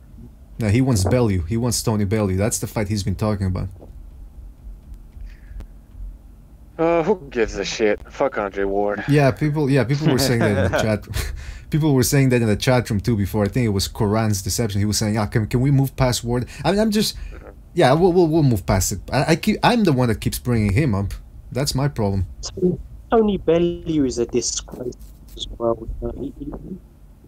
The first David Hay fight, he talked about how he wanted, it's got like 5-6 little rugrats, so he wanted a degree of financial security for himself and his wife, and well, not his wife, it was his girlfriend at the time, and his kids. Fair enough, boxers don't have a long lifespan during boxing, fine. So he made his money with David Hay on pay-per-view, so now they want to go back and do it again. Now his wife is not content. She wants a diamond encrusted dining table. So these guys just bullshit after bullshit.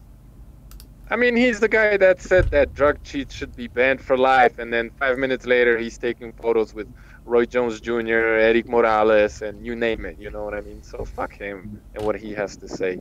The man is a walking contradiction.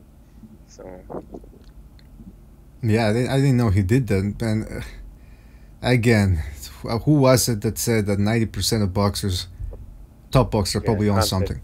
Conti? Yeah, okay. But yeah, I mean, and they're gonna, Hay and Tony Bellew are gonna get it on again. I didn't even watch the first fight live, and I'm probably not gonna watch the rematch. I'm not all that big on that fight anyway. Although I will say I like. I didn't know this. You can just straight buy rehydration packets. Like I saw a YouTube, I saw an Instagram page where they just sell rehydration IVs to fighters and other athletes. Now, is it just in Vegas where that's no longer allowed, or is that all throughout the United States? Is that enforced by all state commissions? WADA. Oh, it's WADA. Okay. Well, I think. I don't know. I don't want to get too much into that because it is a long and sordid story about whether that should be allowed or not. But suffice to say that a lot of the guys are doing things they're not supposed to. But then again, who's fucking keeping count? Who's watching them over them? Nobody. Vada's trying, but we know where that conversation is gonna go. Let's see what people are saying in the comments real quick. Tube says Michael Stock. He's talking about a channel called Charlie Brown Boxing from the UK, and apparently Michael Stock doesn't like that channel. He says Charlie Brown is a character on Snoop. Okay, I don't know. Have you guys heard about Charlie Brown Boxing? I think I've seen the name before. He doesn't know shit about the sport. Okay, well, I guess. I remember Charlie Brown and Snoopy from the cartoon. Is that what you want about? Yeah, that's what somebody's dun dun dun dun dun dun dun dun dun dun. Pavel asks, I wonder if Tony Bellew is gonna get cucked by his wife. You never know, man. A lot of these fighters, they look tough in the ring, but then they can't handle their women outside of it. So we'll have to keep an eye on that. King Butcher says that the Bellew versus Hay rematch conference was a cringe fest. Butcher, what do you mean by that? Butcher, are you there? Yeah. Nothing. It's just it looks like the fight shouldn't even be taking place, right? So it looks staged. The whole thing looks like a fucking show. Like they have to talk smack when they don't even feel like talking smack because I think they actually respect each other now after the first fight, after what happened. After Bellew showed respect to Hay, even though when Hay had one leg. Well, anyways, only one. Yeah, so it just looks fake. It's like. By the way, David Hay is talking about how he still wants to fight. I think he says he would knock Joshua out. I think he said that. I might be wrong, but I think I read that this week. The guy's still delusional, man. Did he even get a round off Klitschko? Maybe one if you're being generous. Maybe. Yeah, shouldn't he get rated? Shouldn't he get rated first before he talks about fighting one of the title holders in the division? He should, man. But David Hay, that's what it goes back to what we were talking about. How you can talk all the smack you want and how about you're gonna destroy guys. David Hay is the man. That's a creaking. That was a creaking door again from reverse. But yeah, David Hay is the quintessential guy. He's the quintessential guy who talks a lot. I remember when he said he was gonna decapitate the Klitschkos. And then he blames his little toe because he hurt his toe. He broke his toe during the Klitschko fight, so that's why he couldn't perform well. I mean, this guy, and then he retires. He didn't fight for about, what, 2 years or something? I mean, I'll give him credit for the Chisora win. He kept saying that he was going to retire by the time he got to 30 years old. Yeah, that already tells you the mentality he had. He was already thinking about going to Hollywood and making movies and stuff like that. So this guy's not really into boxing, let's be honest. Nah. Joshua gets no credit for beating Hay. He gets no credit for that fight. It's... You know, they want to have a little one-off with no titles on the line. Hey, do whatever you want to do, but it's a shit show. It is. Absolutely, man. And it's for the UK consumption, fuck. And let's be honest, I mean, I respect the UK. They love their boxing, but sometimes when these types of fights take place, I can't, you know, it doesn't look good on British boxing, man.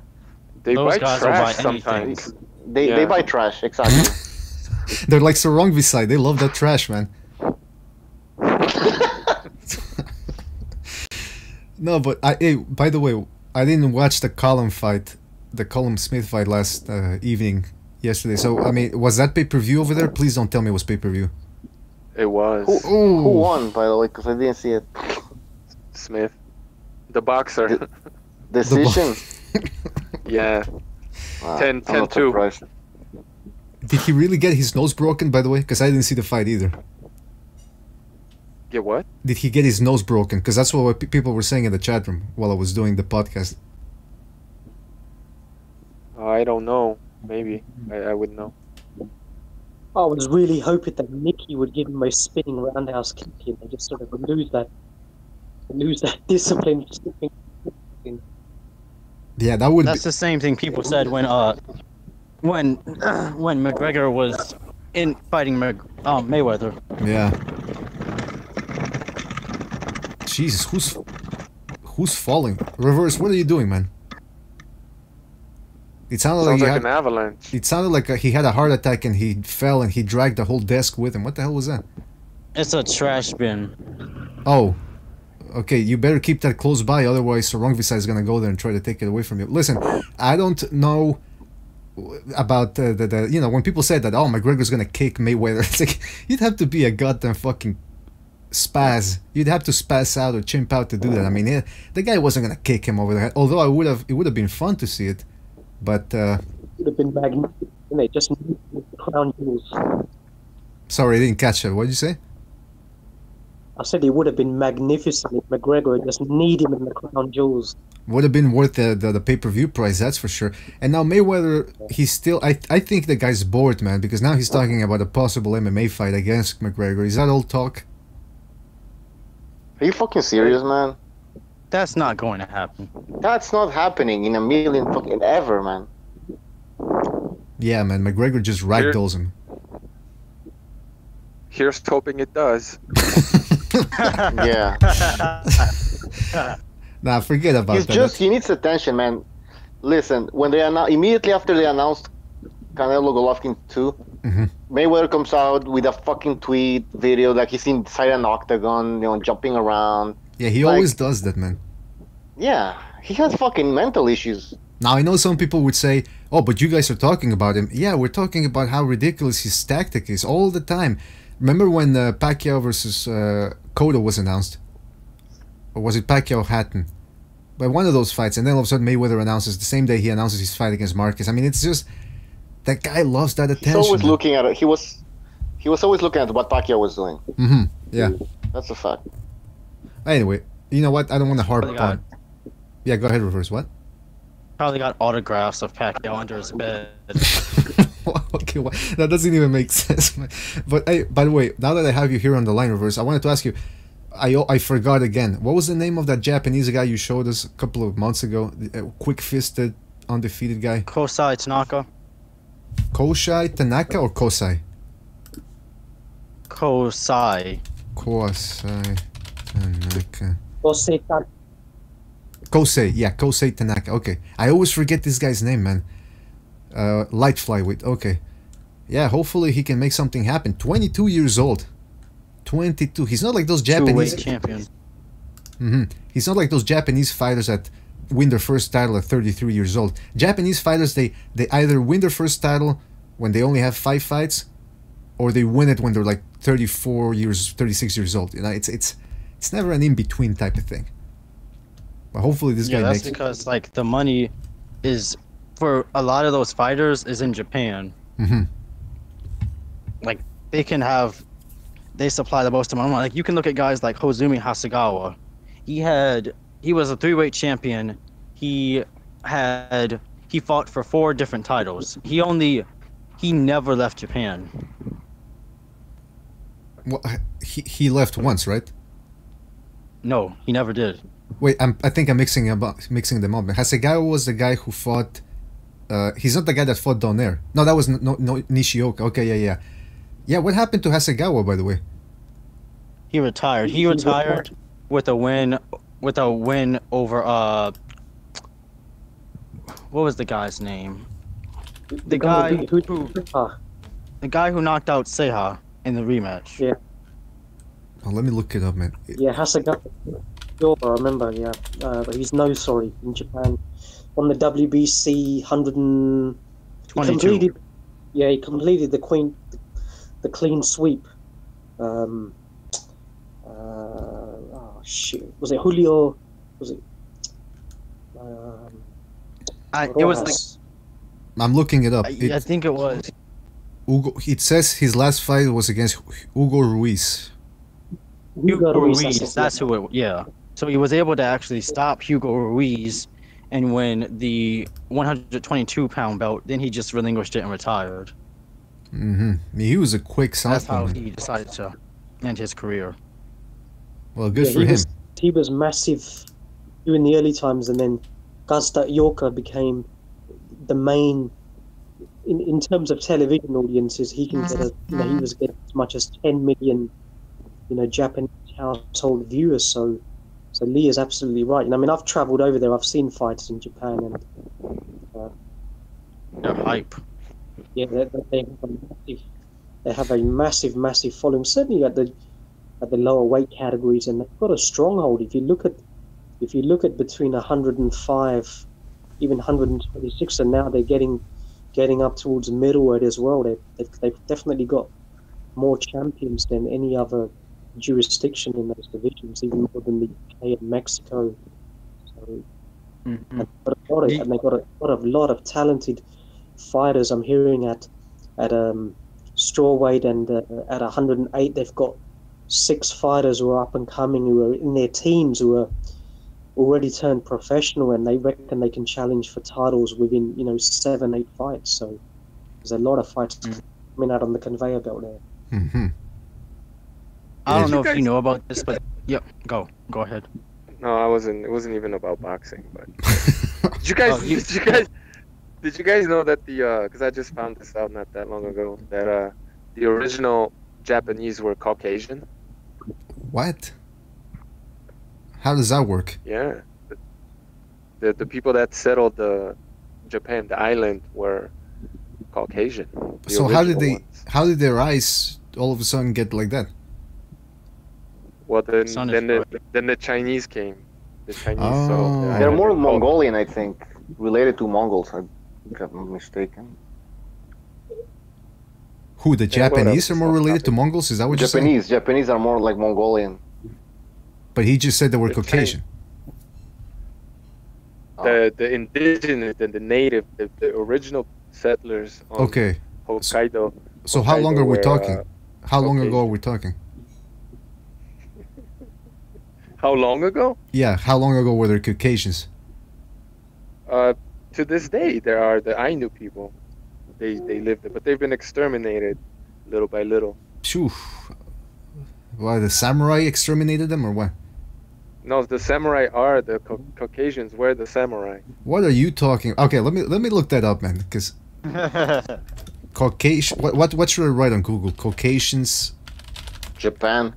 Ainu. AINU. Okay. Yo, Stu, are you there? Stu's not here, I think. Or, unless you invited him. Oh yeah, he's there. Yeah. Huh. He's there. Okay, you take over, King Bucho.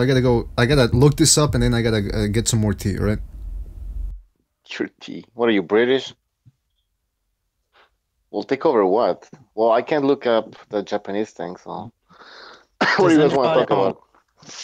is it, so the Yamanaka Luis Neri rematch is Thursday.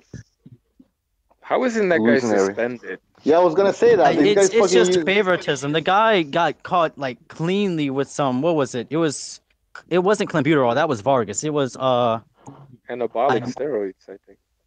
it was like I remember the substance. I said it so many times, but I can't remember it now. It was like something that increases the size in cattle. But I can't. Clenbuterol. It wasn't clenbuterol. It was something else. I need to wait. See if I can What find it. is this fight? WBC sanctioned?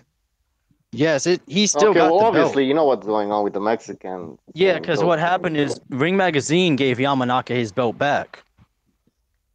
Oh, that makes sense. Yeah, well, of course. But the WBC said, well, we don't think he did anything. We're actually going to launch an investigation into the meat in Mexico. It was Zilpaterol. Oh, No, I don't. they said we're going to launch an investigation on contaminated meat in Mexico to make sure that this doesn't happen to any more Mexican fighters, which is just But more they've been saying reporter that for fluff. 10 years now. That's the Because cover it happened story. with soccer That's all players. that is. Yeah. How the? Yeah, no. It's just covering up for Eddie. But they said that they're going to make him pay for like around the clock VADA testing. Hey, more money for them. That's what this whole thing is about. Just money. But let's not get into the PED shit again, man. Maybe we need a whole episode on just that. But What do Yeah. what do you think will happen with that fight? I never even saw Yamanaka- the first fight, so I don't have an opinion. Yeah, I just saw highlights and they kept talking about it on ESPN Spanish. How great, what a great victory. But then the guy tests positive and they don't mention anything after that. So I don't know, man. I don't know what can happen. Where's it gonna take place? The rematch? In Japan. Again? Mhm. I don't know. Yeah, I have no idea, man. I think Yamanaka, even though you have a great deal of sympathy for him, I think he sustained too much punishment in the first fight, and I think the second fight is going to be the same, sadly. Even with them taking all the stuff out of Neri, supposedly. No, they'll just give him a phone call when they come over to take his blood. Mm. They'll just give him a heads up, and that's all she wrote, you know. What's he gonna do when he has to fight Solani Tete? Oh no, he won't do that, but he's gonna pull a Miguel Berchelt. Where you just don't, where you get the belt, and then you pretend that there aren't other belt holders around. Yeah, what happened to unifying belts, man? Well, what happened is there becomes one guy with a belt who proves that he's significantly better than the other belt holders. So then they just start to devise a scheme to shelter their belts. Speaking of Yamanaka, I thought Darchinyan beat him. I was never high on Yamanaka, to be honest with you. You thought Darchinyan beat him? Yeah, the guy just ran. Darchinyan was the only one landing like big punches. But I haven't seen that fight in a while. So I only saw it once. Yeah. Liborio gave him a very, very tough fight. Almost knocked him out. I think it was in the fourth when he had him down.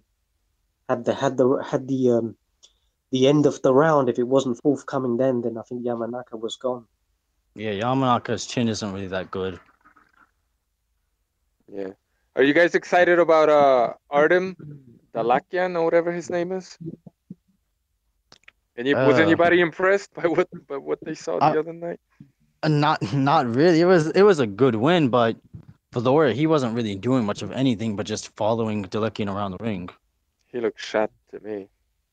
He did. Yeah. And they kept telling him over and over again, you've got to throw more punches. You've got to throw more punches. You've got to throw more punches. He couldn't pull But the he just kept- trigger. Yeah. Wait, how And did he's you like guys? He's 37 now. Yeah, 37 at Superfly, or no, that was a flyweight, wasn't it? Flyweight, that was a 112. Yeah. Where did you So, guys catch that he's fight? gone. On Ring YouTube. TV. Ah, okay, that makes sense. Ring TV actually had it live. It's on the tube. Okay, I'm gonna have to catch that one. I'm still looking over at the. First of all, what's going on here? Do I sound I'll send okay? you a link. No, I can find it. Thanks anyway. Do I sound No, but- okay here? By the way, because something sounds off. What's that? Do I sound okay? For some reason, the volume sounds lower. No, you No, sound okay. you sound okay. Okay, maybe it's the tea that's affecting me now. I don't know what was in the tea. By the way, I found out that whole thing about the I knew people, and there's a debate going around about whether we're actually Caucasian or not. So that guy looks They were sort of Russian. like. First of all, I'm pretty sure they got mixed up with something else along the line. So this guy looks kind of Mongolian. No, not Mongolian, but he looks like Indian or something, right? This guy, you can tell his eyes. He looks like Vivo a little bit. So I don't know about that. I'll have to do more research on that one. I'll send you a really good link. You'll see. Okay. With sources and everything. You could it'll blow your mind. Okay. Yeah, I hope so, man. I don't know where you come up with this whole fucking. The other day you were talking about what was this guy's name, Levi or something? Yeah. Sabotage. Yeah, that was creepy, man.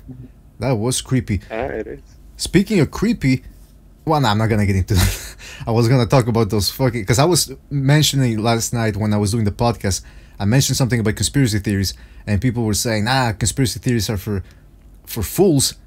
And I said, but I started thinking, well, wait a minute. I mean, if it's a conspiracy theory, if you take things at face value, then you're a fool either way. But if you question things, whether they're conspiracy theories or whether it's the mainstream narrative that people are giving you, then I think that's the correct way to go. Wait a minute. Michael Stock is saying, I think BDA said Garcia managed to KO Rios when Pacquiao couldn't do it, probably because Rios tried to win against Garcia and ran from Pacquiao. First of all, Rios didn't run from Pacquiao. The guy can't run. He can't move. And again, I'll reiterate what I said, because I said, yes, Pacquiao fought a younger version of Rios, but then again, it was a Rios that had gone through 2 fights against Alvarado, 2 tough fights, and I was just giving Garcia credit for at least decking Brandon Rios. He was a clean knockdown, so I'm just saying that Garcia is being very underrated here by most people. When was the last wait a time minute. Rios fought before that? Was that? I didn't catch the question. When was the last time Rios fought before he fought Garcia? I don't know. So I know it wasn't the PBC. He fought but- a bunch of bums that nobody knows about. That's what happened. And what do you mean, BDA, about That- Garcia being that- underrated? That PBC matchmaking. I agree. Ever since he got with the PBC, he's been protected to a certain degree. I mean, the Peterson fight was the only really big fight, and then Thurman.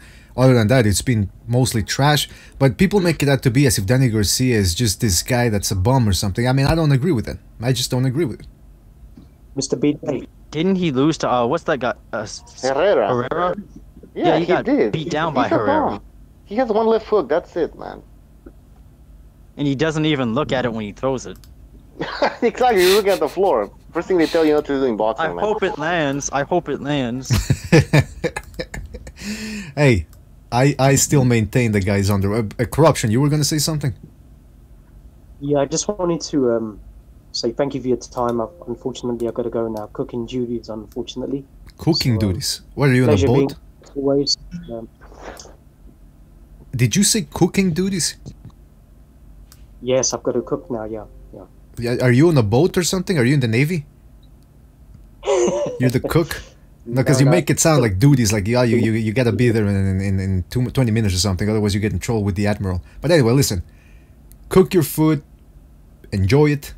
I hope it's not food like it's you're actually talking real food, right? Like not marijuana food. Oh no, very good home produced. We produce it autonomously. So yeah, very very good food. No kidding. That's great, man. That's great. All right, listen. Thank you for joining us, Corruption. I think we're gonna cut this off now, unless you guys got something else to say. Fuck, Stu never said a word. Fuck. Oh, I thought, but that's what I told you. Take over. You never talked to the guy. Stu, are you there? Here, boys. All if, right. if my internet cuts out, please let me know. All right. If it keeps cutting out, because What does everybody think about the Khan versus the other guy, the Greco fight? Against the Cook. He has a YouTube channel, right? The Greco there. Yeah, he's done like interviews with PBC fighters, Yeah. and he did one with Ludabella. Yeah.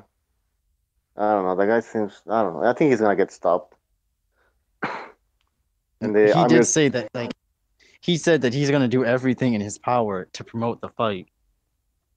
Well, he's doing that. Was it fake when he got that glass of water was thrown on his face? I think it was fake because I actually saw this picture of like Eddie Hearn. He's just smiling when the water goes past his face.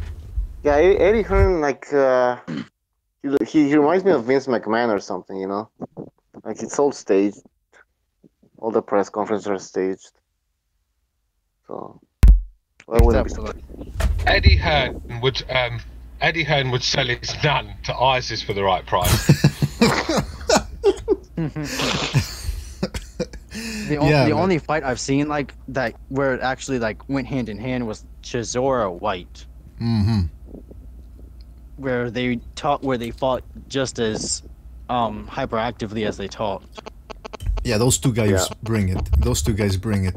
But Eddie Hearn is like any other promoter. Now, I do respect the fact that he says he's gonna keep including ring girls in there. He's not gonna bow down and take him away. So I respect Eddie Hearn. That's bullshit. That's bullshit because he runs the PDC.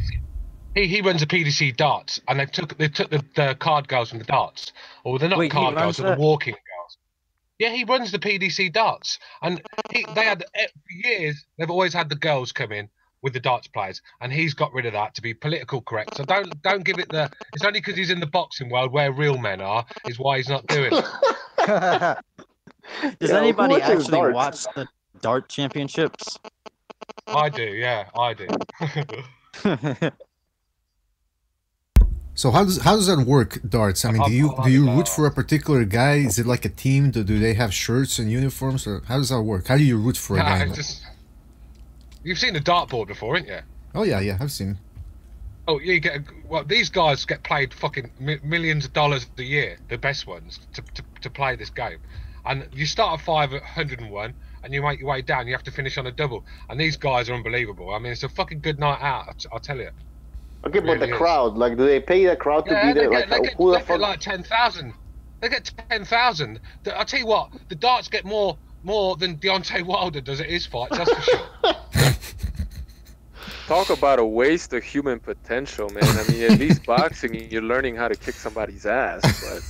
Yeah, look at those darts, whatever you call them. What? To be honest with you, I'd rather throw darts at a dartboard for $1 million than get punched in the face for $1 million.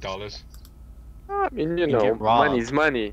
Money's money. I'm just talking about wasted human potential, paying people to do stupid shit. Yeah, I mean, those dart guys are pretty fat, fuck. Yeah. Apparently the fat belly helps them with the balance of throwing the dart. Apparently, it makes them better being fat. I Just believe like it. a wider range. Their body has a wider range. Now let me ask you this: how are darts seen in the UK? Is it like the way it's seen, bowling is seen in North America? Like it's a sport only for drunks, or how is that seen over there? Let me tell you something now. The darts makes Eddie Hearn a lot of money. A lot of money. It's a big sport over. It's more of a piss up. Somewhere to go and just sing songs, get drunk, and watch two fat guys throw arrows at a dartboard. But it's big business. It's big business. Obviously, don't get me wrong. I'd rather watch a fight than a darts match. But as you know, in boxing, we don't get the luxury of seeing the best fight the best all the time. We have to wait 3 or 4 years, or in Floyd's case, 15. Well, you guys know why sports were created, right? Why Rome created, or Greece and Rome created this. Exactly.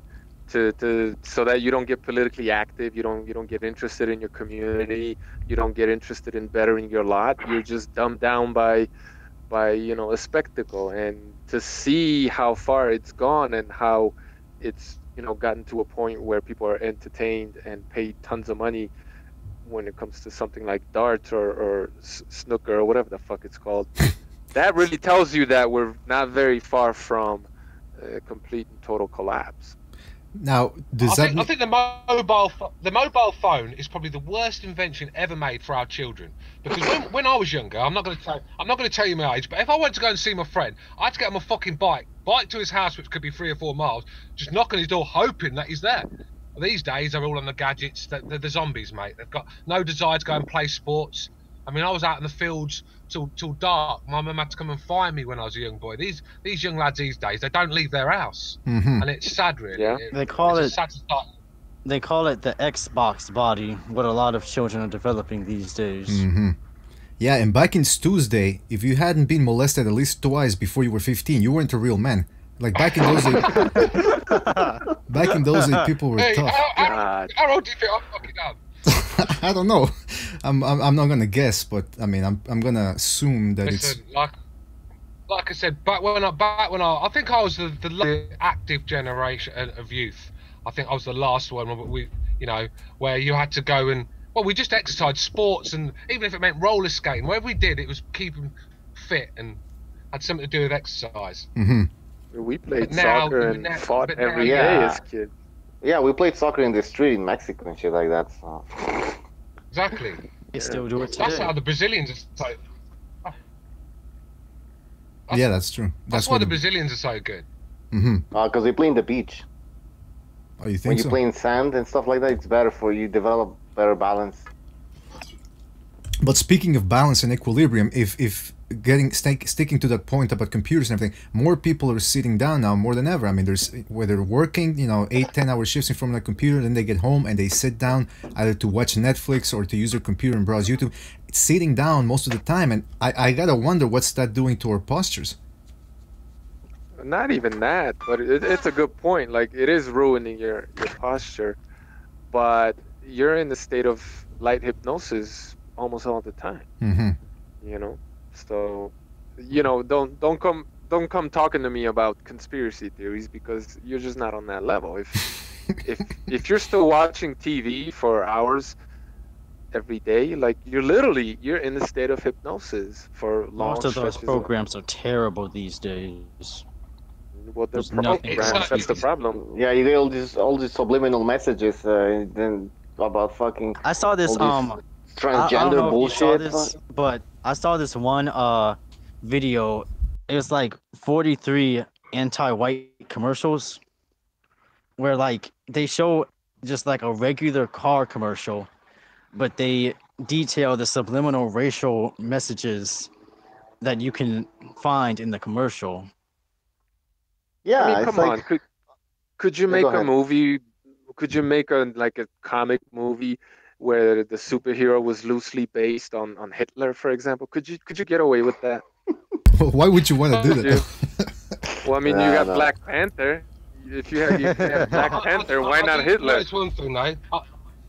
I've noticed one thing about the media, and especially advertisement. Now, they'll do everything to throw diversity and mixed race relationships down our throats. Now, I've got no problem with it. I mean, not all women are beautiful, of all races, but the fact is that you'll always see a white guy with a black woman in the advert, or a black guy with a white woman.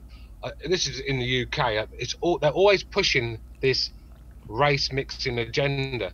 And I saw this thing about like the BBC where they had like this cartoon documentary. It was talking about Romans, and there were a bunch of black dudes in it.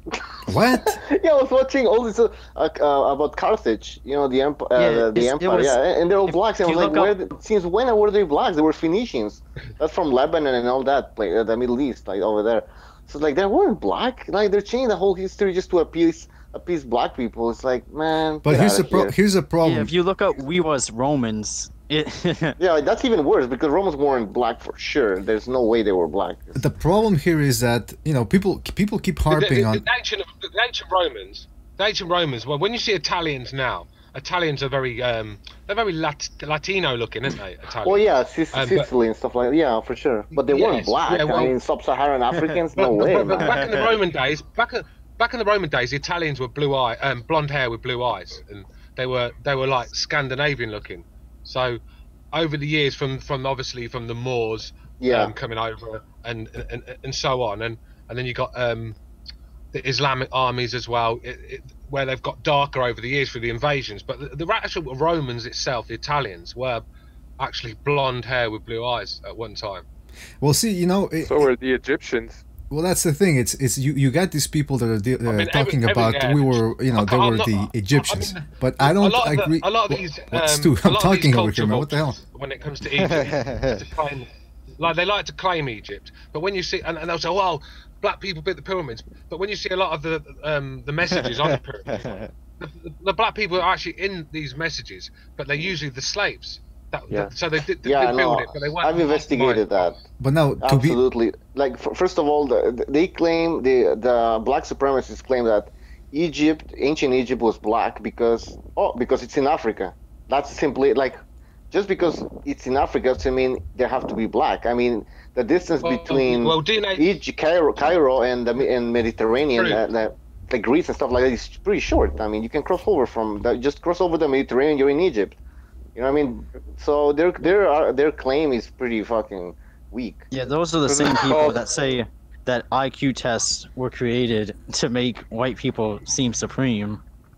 But Asians have higher IQs and Jews have higher IQs than white people, so exactly. There goes that theory. They've done a lot of DNA and they've done a lot of science on this, and a lot of these pharaohs, when they dig up their tombs and do. A lot of them, they've shown you pictures. It's on YouTube. You'll see it yourself. Where it's actually these mummies that have been unwrapped. They've actually got ginger hair. So I'd like to find a black guy that's got naturally straight ginger hair. I mean, he's got to be one of a kind, isn't he? Well, listen, they found cocaine leaves. One of the kings. This was a king of Egypt. Yeah, they've also found cocaine leaves next to pharaohs and stuff like that in tombs. So the white lady, there's a lot right? we don't know.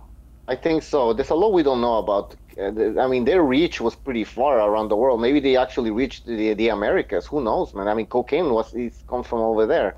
Well, so there's a lot we don't know. But to claim they were black just because they're in Africa, it's laughable. You know what? Look up the fair Eye of here, Horus. Look that up. Eye of Horus. The Eye of Horus. And tell me what color that eye is. To be fair here, I've also met white people that keep talking about it's the reverse. It's we were Vikings, and most of the time, a lot of these guys, they're not even from anywhere near Scandinavian countries. It's like Greeks will talk about we were Greeks, but then other people will talk about Vikings. They weren't even near the vicinity of Vikings. Or sometimes white people will talk about Western culture, but meanwhile they were Scandinavians. Like a guy from Denmark will talk about the Greek culture and Roman culture. But they weren't even near there. So it's like the point is all these races taking credit for things in the past that they had nothing to do with. How about you focus on actually bettering yourself now? It's like the Hebrew Israelites. Now their prophet, so-called prophet, whatever they're called, is King James. They go by the King James Bible. I saw that video that you put up that one time where the guy goes to the black supremacist camp and he it's not even about that because yeah, that was pretty funny. The fact is that this they use King James as their prophet, and apparently he's a black guy, but this is the King of England. His mother, hundreds of years ago, his mother was Mary Queen of Scots. You know the one we all know, Mary Queen of Scots. She was married to Henry VIII. And yet they're claiming this guy is white homosexual. That's what he was, but they want to claim him as one of their own. I mean, that thing where to be fair, there were black people in medieval Europe, ancient Europe, but few and far between. But to be fair, they did exist, and there were noblemen, all the portraits of King James. There was all the portraits of King James. They're saying that we've reversed the history. We've changed the pictures of him and stuff like that. I mean, I just don't think yeah, that's fucking reaching. No, I mean, there is some truth to all that, but they take it way overboard. There is some truth to it. Don't get me wrong, but it's a little bit too far fetched and crazy.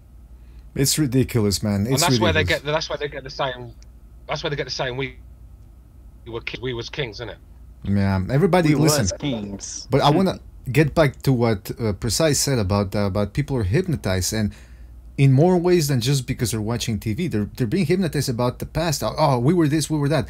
Forget about the past. I mean, not forget about it completely, but don't base your worth based on who your ancestors were. Base it on who you are now. And by the way, I didn't see the Black Panther movie, but from what I've read, isn't the Black Panther movie based on segregation? Yeah. Isn't that community a segregated community, in other words? I guess not. People call it a ethno state, I guess. Yeah, an ethno state. Like Then again, that goes for white people too. I've heard white people talking about their ethno state. Like, why would you want? Like, would that really fix things? An ethno state? Come on.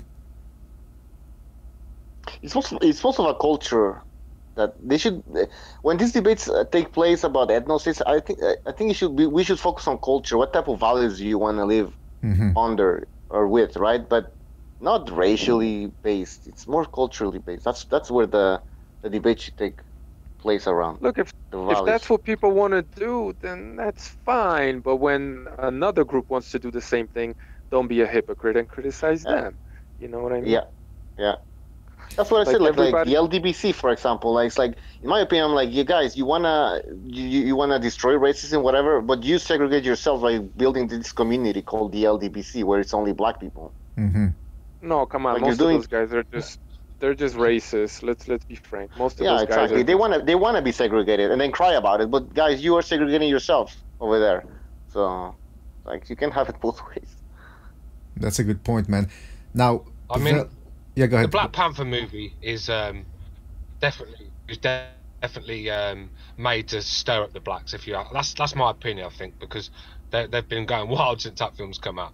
And it's just a fiction comic book. You know how many people went to that movie thinking that it was gonna be like a documentary on the Black Panther group? Nah, seriously?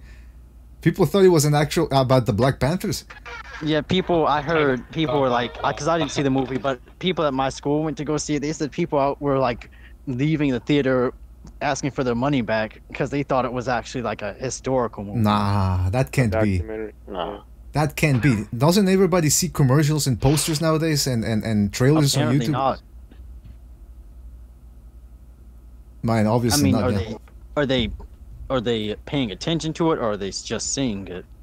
That's a good question, man. Again, listen, the more you talk about race, the more it becomes apparent. That's what I'm thinking. Why are we talking about this? And then, it's trivial fucking discussions. It is. I mean, differences between race and stuff like that. Like, they don't want you to talk about the real differences, the one on top and also the bottom. Butcher, you're gonna get a shot down, man. You're gonna get a shot down. What are you doing? That's why Pavel says that he's looking forward to the new channel, Second Renaissance. Now that you're back, Bucho, you have to put that channel into operational mode. Yeah, we'll do it. Yeah, because Second Renaissance. Because I want to talk. Listen, I wanted to ask Precise. I mean, we were talking about transhumanism briefly, one podcast. Next week are gonna be the Oscars are taking place. Now, if you want to talk about degeneracy and its peak, the Oscars, any of those celebrity awards, that's the thing to watch. It's all the most vapid, artificial people in the world, living in the most artificial part of the world, which is Hollywood, and they're all stroking each other's egos over there. And for movies that are, for the most part, trash. Now, the movie that most people think is going to win is that movie by Guillermo del Toro called... It's about the woman that's going in love with a fishman. Half man, half fish or something. And I got... Which one?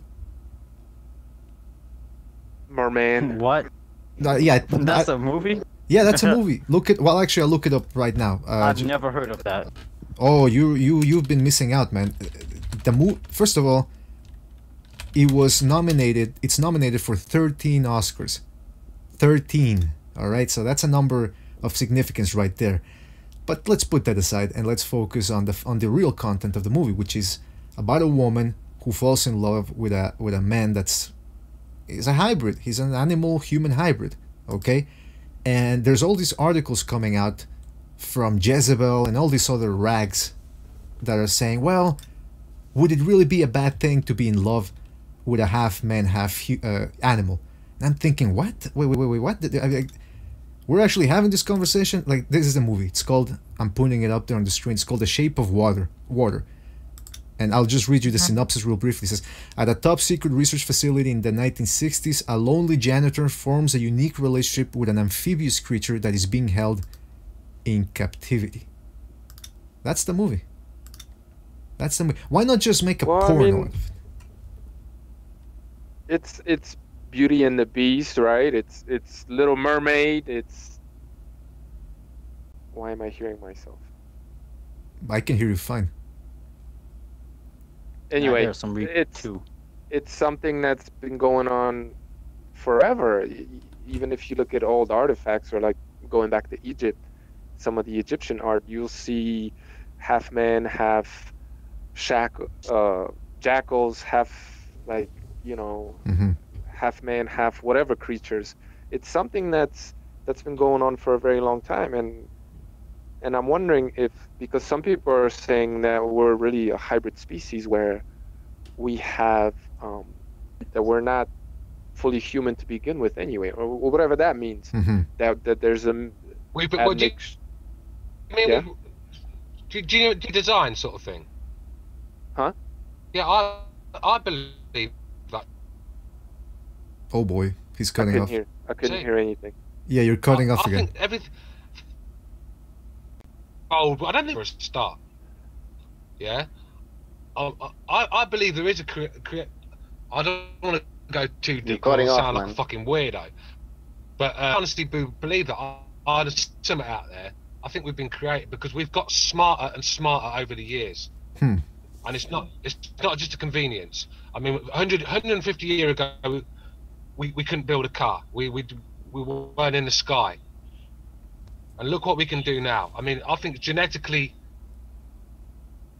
DNA obviously has been enhanced in us from these things from above. I mean, I know it sounds a bit of a weird, but I think there's a key, and we evolved into to humans.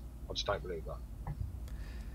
Well, like, yes and no. For example, today we can put fish genes into corn, right, to make it more resistant to various diseases, and that's genetically modified organisms. Like, we can do this today, right, for example. But there's evidence, there are structures from who knows how long ago, thousands and thousands, maybe even millions of years ago, that we're unable to replicate today.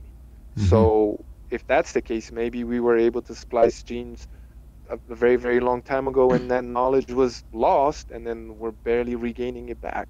But there's definitely a theme of transhumanism in almost all cultures. Like, look at the Greek Minotaur, for example. You know, like, this isn't anything new. And I'm wondering if that's because it's just fantasy or if it's reality. One conspiracy theory that sorry, bro. Go on. One conspiracy theory that I hear that I kind of like think about is real is like the moon landing was staged. Yeah, that's one of the big ones. That didn't happen. Yeah, that's something that I think. Well, I think that really was staged. You know the Americans, mate. As soon as they land somewhere, mate, they're putting a base on the place. So, you know, if they can go to the moon in the '60s, then they'd have a base on there by now. Maybe they have gone and they're not telling us, but I just think something about that story just don't add up. I heard it was who did it from the Nevada desert. I think that's what I heard. But obviously, I'm not gonna put my name in conspiracy because I don't sound, you know. But that's what I'm hearing. I'm hearing it that they couldn't get there, so they did it to brainwash the American. Well, the weird thing is that they don't even have the plans anymore. They don't have they don't have the designs of the original craft that landed on the moon, and I mean they destroy that. You want to get even weirder still? supposedly when they went to the moon, 2-3 times, they brought back pounds of moon dust and rock, but there was a woman who was married to a NASA technician, and he had given her a piece of moon rock, and so she wanted to sell it, and she contacted NASA, and she ended up getting arrested, and they took away the rock. I think also NASA. Yeah, you know what? I don't yet. Yeah, in the Netherlands, they had a piece of. Yeah, it's not. It's not Hold on. Yeah, in the Netherlands they had a piece of rock, supposedly of moon rock. They tested it. It was like a piece of wood or some shit. Like it was from Earth. Yeah, it's not even. There are a lot of hoaxes out there. Like, you know, the photos and the films that they showed us. That stuff was more than likely faked. And that's pretty obvious to see. Which does not mean that we didn't necessarily go to the moon. You know what I mean? But who knows? Why haven't we been there in 50 years? Why have we? I heard why there's have we not structures in got the bases moon. on there? Well, here's my question. The minerals and everything that you can get in the moon, that'd be worth a fortune to anybody that went there. Mm-hmm. But I'm not convinced that we've never gone back. Maybe they did and just didn't publicize it. So we just don't know, to be honest with you. But definitely the what they've shown us looks like it was shot in the studio, and it just looks fake. Period. Yeah. But I will say this. Doesn't mean that we didn't go. Let's say they didn't go. At this point, it's been 60 years, maybe a little around that. Like, at this point, what does it mean? It means they might have lied to everybody. But they lie. In my estimation, they lie all the time. So if they didn't go to the moon, to me, it's not that big a deal. No. But it is an interesting conversation to have, because you gotta wonder. You know, they lied about that back then. That was when they were at the peak of their war with against the communists. But even then, that war, how big of a war was it really? They were only proxy wars between each. I mean, obviously, they never fought each other. So something that's been going on for thousands, maybe millions of years, actually. To be honest. Yeah. Now you want to talk about conspiracy theories? People in the chat room, they're saying, "Oh, I smell conspiracy theories." They're talking about reptilians and the whole Earth. But you want to talk about one conspiracy theory that I didn't really want to touch upon right now because we're running out of time. But it's happening right now. It's with the school shooting in Florida. I mean, I'm not saying that it didn't happen or anything, but they're divided, man. The people in the United States, they're divided. Some are saying there's some fishy things going on. Just look into the Boston bombing. I'll just say that. Just look into that. All right, I gotta go now. All right, Reverse. Thank you for joining us, man. Well, yeah, we're gonna end it pretty soon, but all right, thanks, Reverse, for joining us. We're gonna end it pretty soon, but yeah, the only reason I brought up that. All right, bye. All right, see you, Reverse. The only reason why I brought up that school shooting is because it just goes to show you how now with the internet, anytime something happens, people are going to question what we're being told by the authorities, and they're going to go on the internet and they're going to start digging things, and they're going to come up with their own theories. In a way, that's good because it makes people think more and again question things, but at the same time, you never know who's putting out that information. It could be just some random crazy nut job that's making things up as he goes along, and it just muddies the waters even more. So it makes for interesting conversations, but fuck, it's just confusing as hell, man. They go back for years. I mean, are you telling me Lee Harvey Oswald shot Kennedy? You know, it just didn't happen. That's MK Ultra, man. It just wasn't his. The government have been lying to us since day one, and they don't tell us anything. And when you look at some of these things that have happened, like Boston bombings, I mean, that Vegas shooting was very, very fishy to me. When you look into that, don't make sense. I mean, yeah, people already forgot about the Las Vegas shooting. Everything I see on the TV, I have to look into it before I make my decision, because the governments, especially the American government, I mean, they are constantly lying to the American people and hiding their hideous crimes behind tragedies. Well, they have to, if they are doing all of that, they have to do it in order to maintain their, well, I think that's the way they look at it. They're looking to maintain their stronghold on the world, but I mean, geez, that Las Vegas shooting, it's amazing how most people aren't talking about it anymore. It's almost like, okay, the questions were raised, there was a lot of fishy things going on, well, let's move on to the next thing. It's like, yeah, it's almost as if it didn't happen. And it's pretty planned anyways. It's the biggest mass change. All this 3 months later, they're still talking about Trump's tweets, or 6 months later, Trump don't want to talk about that. Well, yeah, that's the most important thing, man. Right. Those Trump tweets, that's the most important thing, man. I mean, the president can't be tweeting. Oh, man. These people are fucking dumb. It's true. Like Obama was fucking drone bombing the shit out of people in other countries, killing. Not a word from the left, right? Mm-hmm. Those liberals, anti-war bullshit. No, because it's Obama, right? He can kill whoever he wants. All of a sudden, Trump comes in power. It's like, oh yeah, like look, he's a fucking war criminal. It's like he's doing the same shit Obama was doing. Not even. He's not even doing Obama. A lot of things. No. Obama has been. Let me tell you something about Barack Obama. He has sent America back to the 60s. I mean, there's never been more racial since then. The hate in America now is for all us to see. They blame Trump, but this is a man, Obama, that basically gave American jobs away to anyone that would take it. He paid Iran billions of dollars to sign some pathetic deal. You know, this guy, he let the leader of ISIS out of Guantanamo Bay and funded him weapons to kill Assad, and look how it backfired in a disaster. Yeah, Well, he's lefty gimp. ISIS was created under Obama. Obama, under his administration, they destabilized Libya. Libya becomes a shithole, right? Because they wanted to take out Gaddafi. So now it's a fucking Wild West over there. You have tons of jihadis that were called rebels, all romanticize the rebels against Gaddafi. They need help. It's all fucking jihadis with huge beards, fucking extremists. All of a sudden, now they take care of Gaddafi. You have the Wild West over there. You have all these jihadis now moving to Syria and creating more fucking chaos over there and creating ISIS. Exactly. That's all thanks to Obama. I mean, look how long Obama was fucking around with ISIS, letting them get away with murder, dropping a little drone bomb here and there on a specific target that no casualties. Russia destroyed 3/4 of ISIS in a week. Oh yeah. It just shows you America could have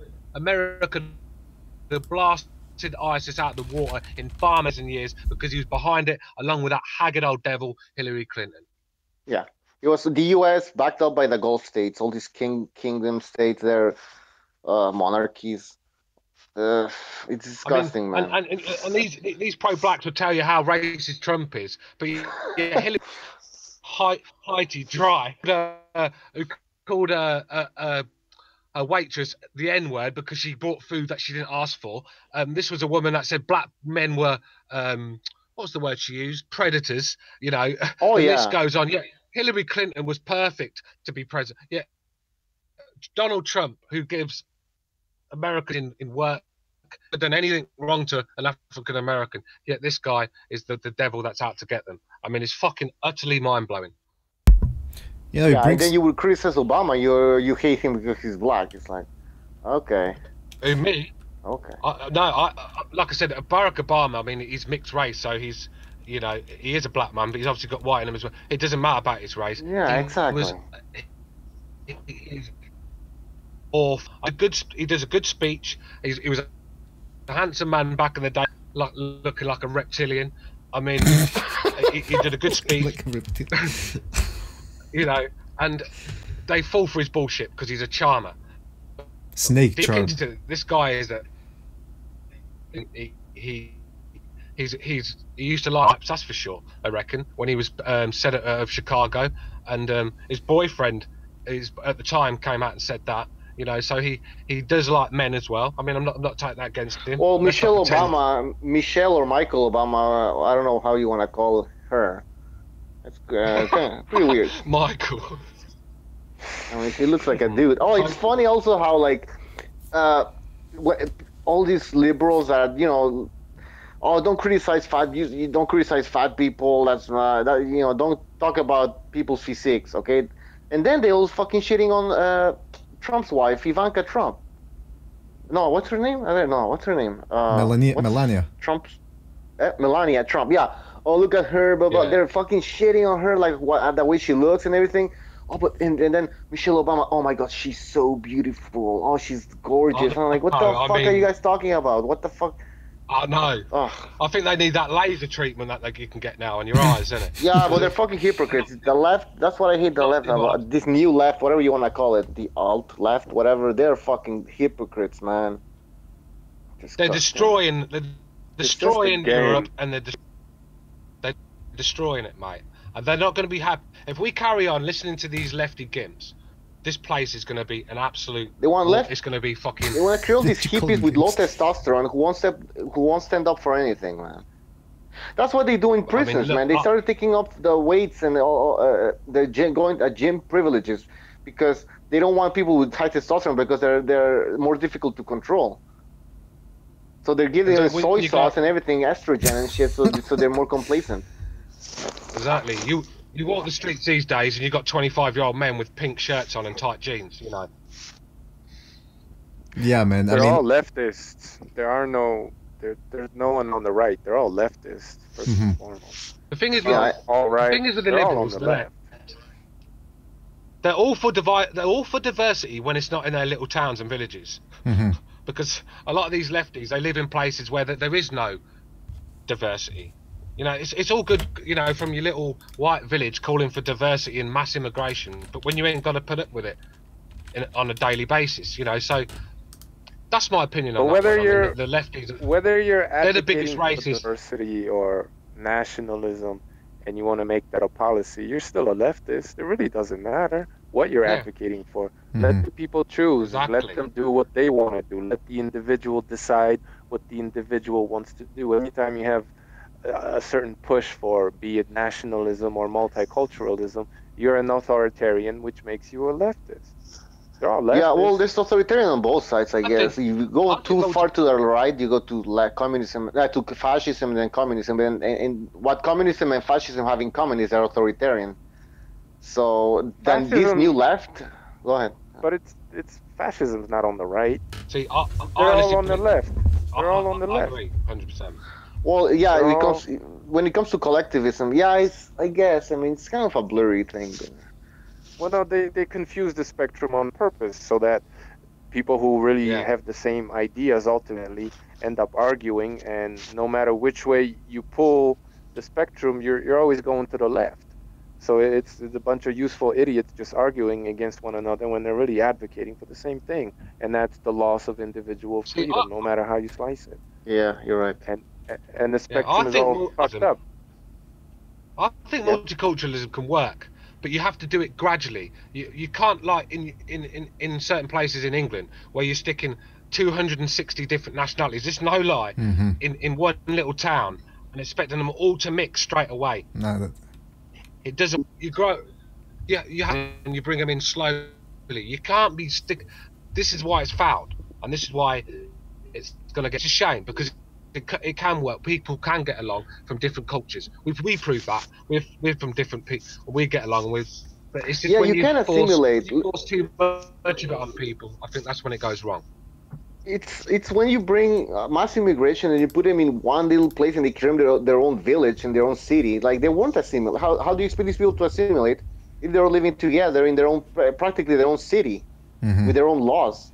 Like, there's no way they're going to assimilate. It's going to be very hard for them to assimilate. So the government does have to take some go ahead. The first thing you do, it's a natural thing. It's a natural thing in human being. When you go to a strange place, a country that you're not used to, the first thing you're going to do, it's like when you go anywhere, even like I've not been to prison, but I can assume when you go to prison, especially in America, the first thing you're doing is looking for your own people. You stick with them, and you don't. That's how communities work. Like you said, you're spot on. When you're sticking them in one place, and like you get little Chinatown, a little Bangladesh town, and everything else, that's not going to help diversity work. You're right. I've never done that, but some people do, I guess. But that's because they're told to do that. They're just that's all that they know.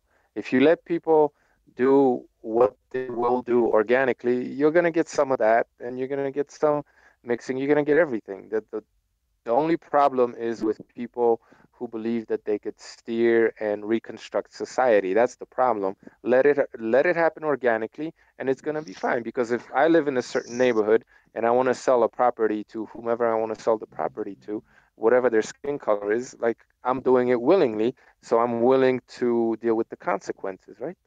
And no one's forcing me to do it. I'm doing it because I think it's a good idea. I might be right, I might be wrong, but it's no one is forcing me to do it, and it's on me. You know what I mean? I have nothing to complain about. I have to deal with the consequences. But this sort of force, I don't care what kind of immigration it is, whether it's gradual or it's an inundation, it's still forced. It's still artificial. There's a guy in America that wants to make a place that's all white. Now, whether you think he's right or wrong, that's your opinion. But the fact is, he's being called all sorts for saying that. But yet, any other community can have their own communities. See, this is the problem, and this is what causes the right when you start basically making the people from that land feel like they're foreigners in their own country. That's when it becomes a problem, and that's when the far right grows. But it's all a when you tell psyop. people in America they can't live with each other. It's all artificially created. It's artificially constructed. Look, first it was black people that they created this black identity, and they created this victim. And there's some historical truth to it, no doubt about it. But they instilled in black people this victim mentality, right?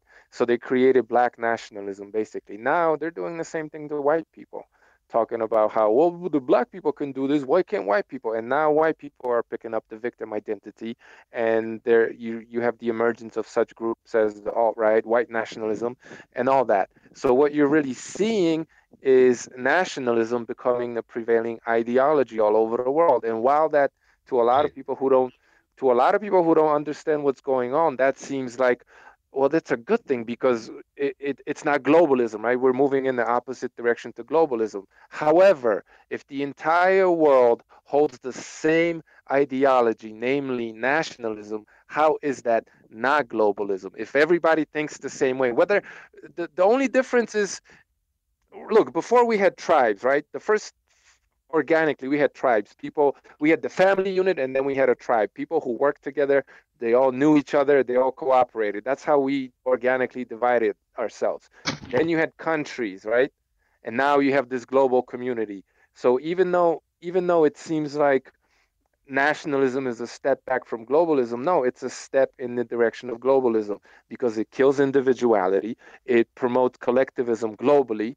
And the divisions, whereas you had 1 million tribes, now you have 200 countries, 200 nationalities. Once you have black versus white versus brown versus green, you only have four different ideologies that are only really the same. So the diversity is actually getting smaller and smaller and smaller, but most people don't understand, and they think that we're actually becoming more diverse when we're actually becoming more like one another and more collectivist. And adding to that, sense? Oh yeah, it makes sense, man. And you also have to ask yourselves, also, like the Romans always used to say, "Qui bono?" Who benefits? Who's benefiting from all of this happening? Exactly. If indeed it's by design, then why would somebody be doing this? We're like going back to nationalism.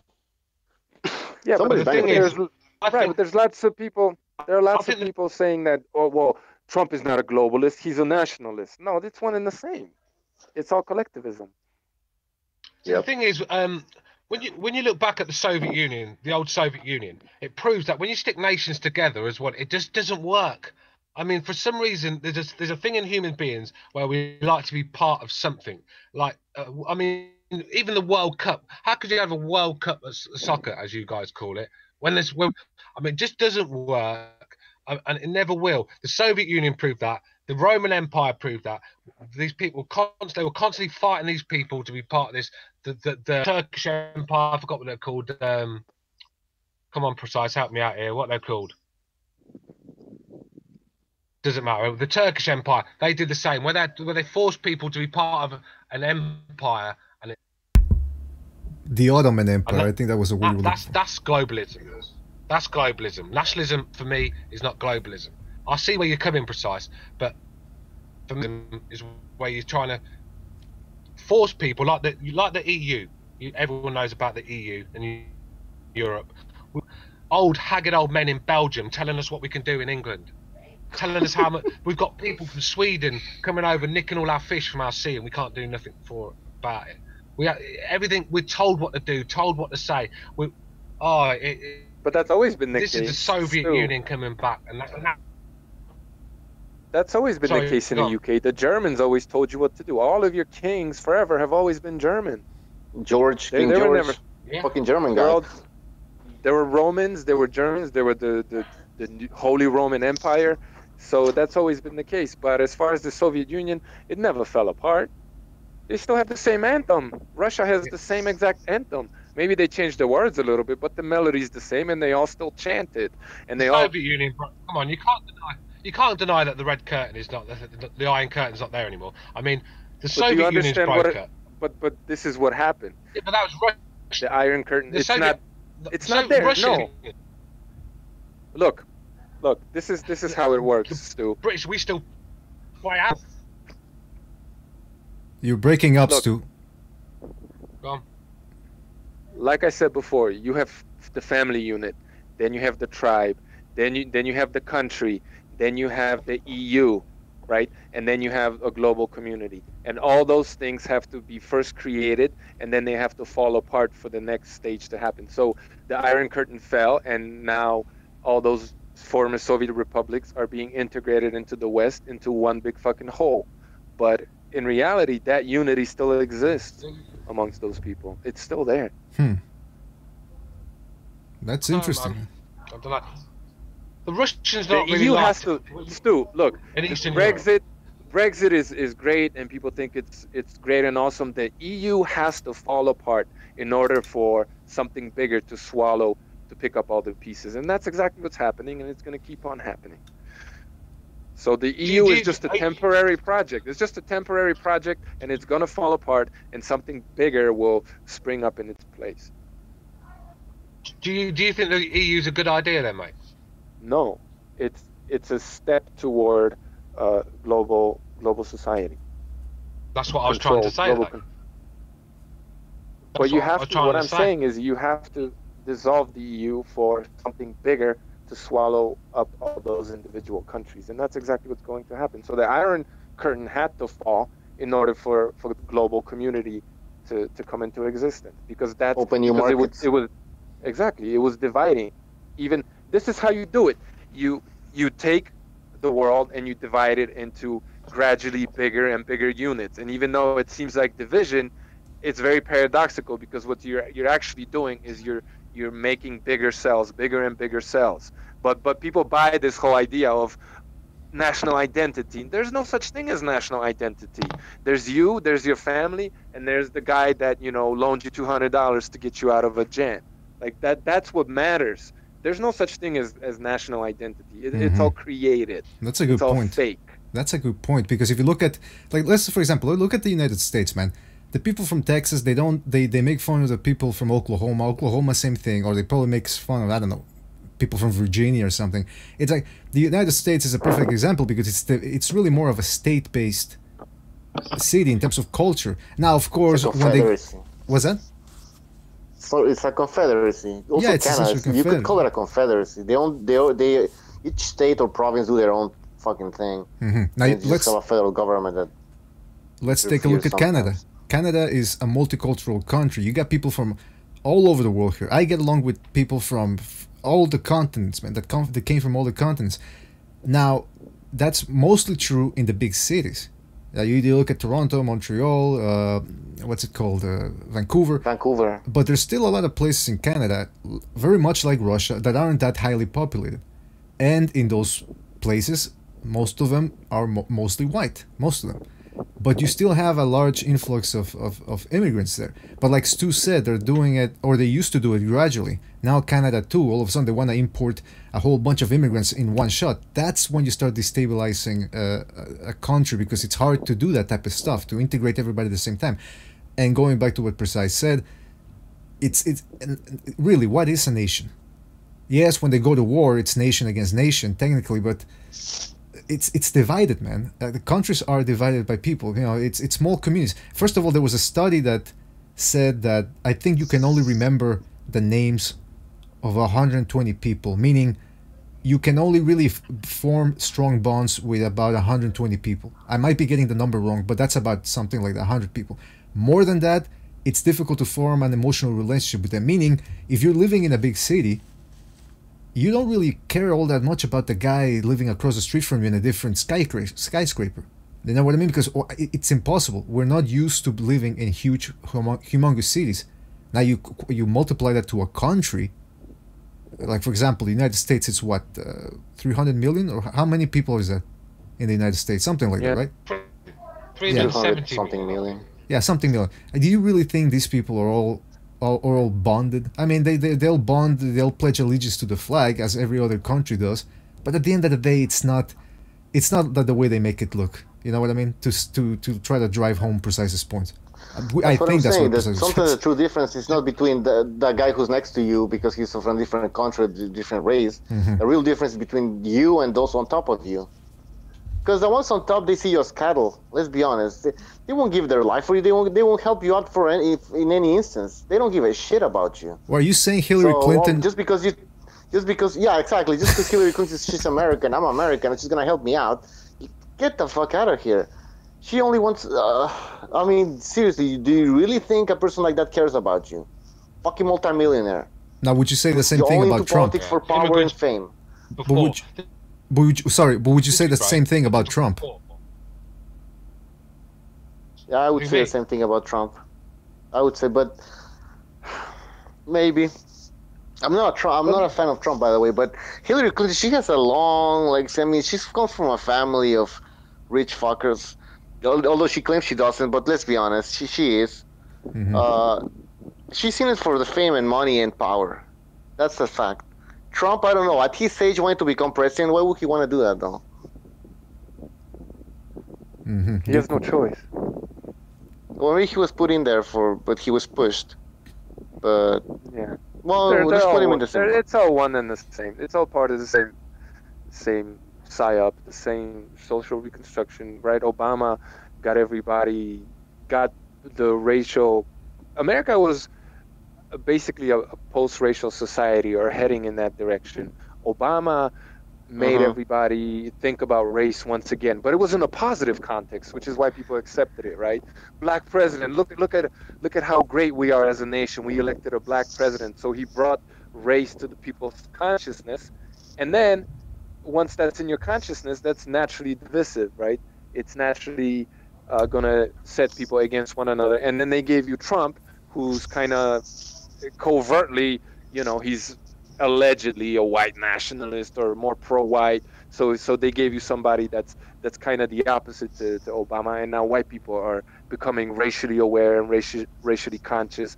But the point is to get everybody racially conscious, because ultimately they're going to sell you this idea of one human race, and that's going to, unite us all in one big human, global society. And it's basically order out of chaos.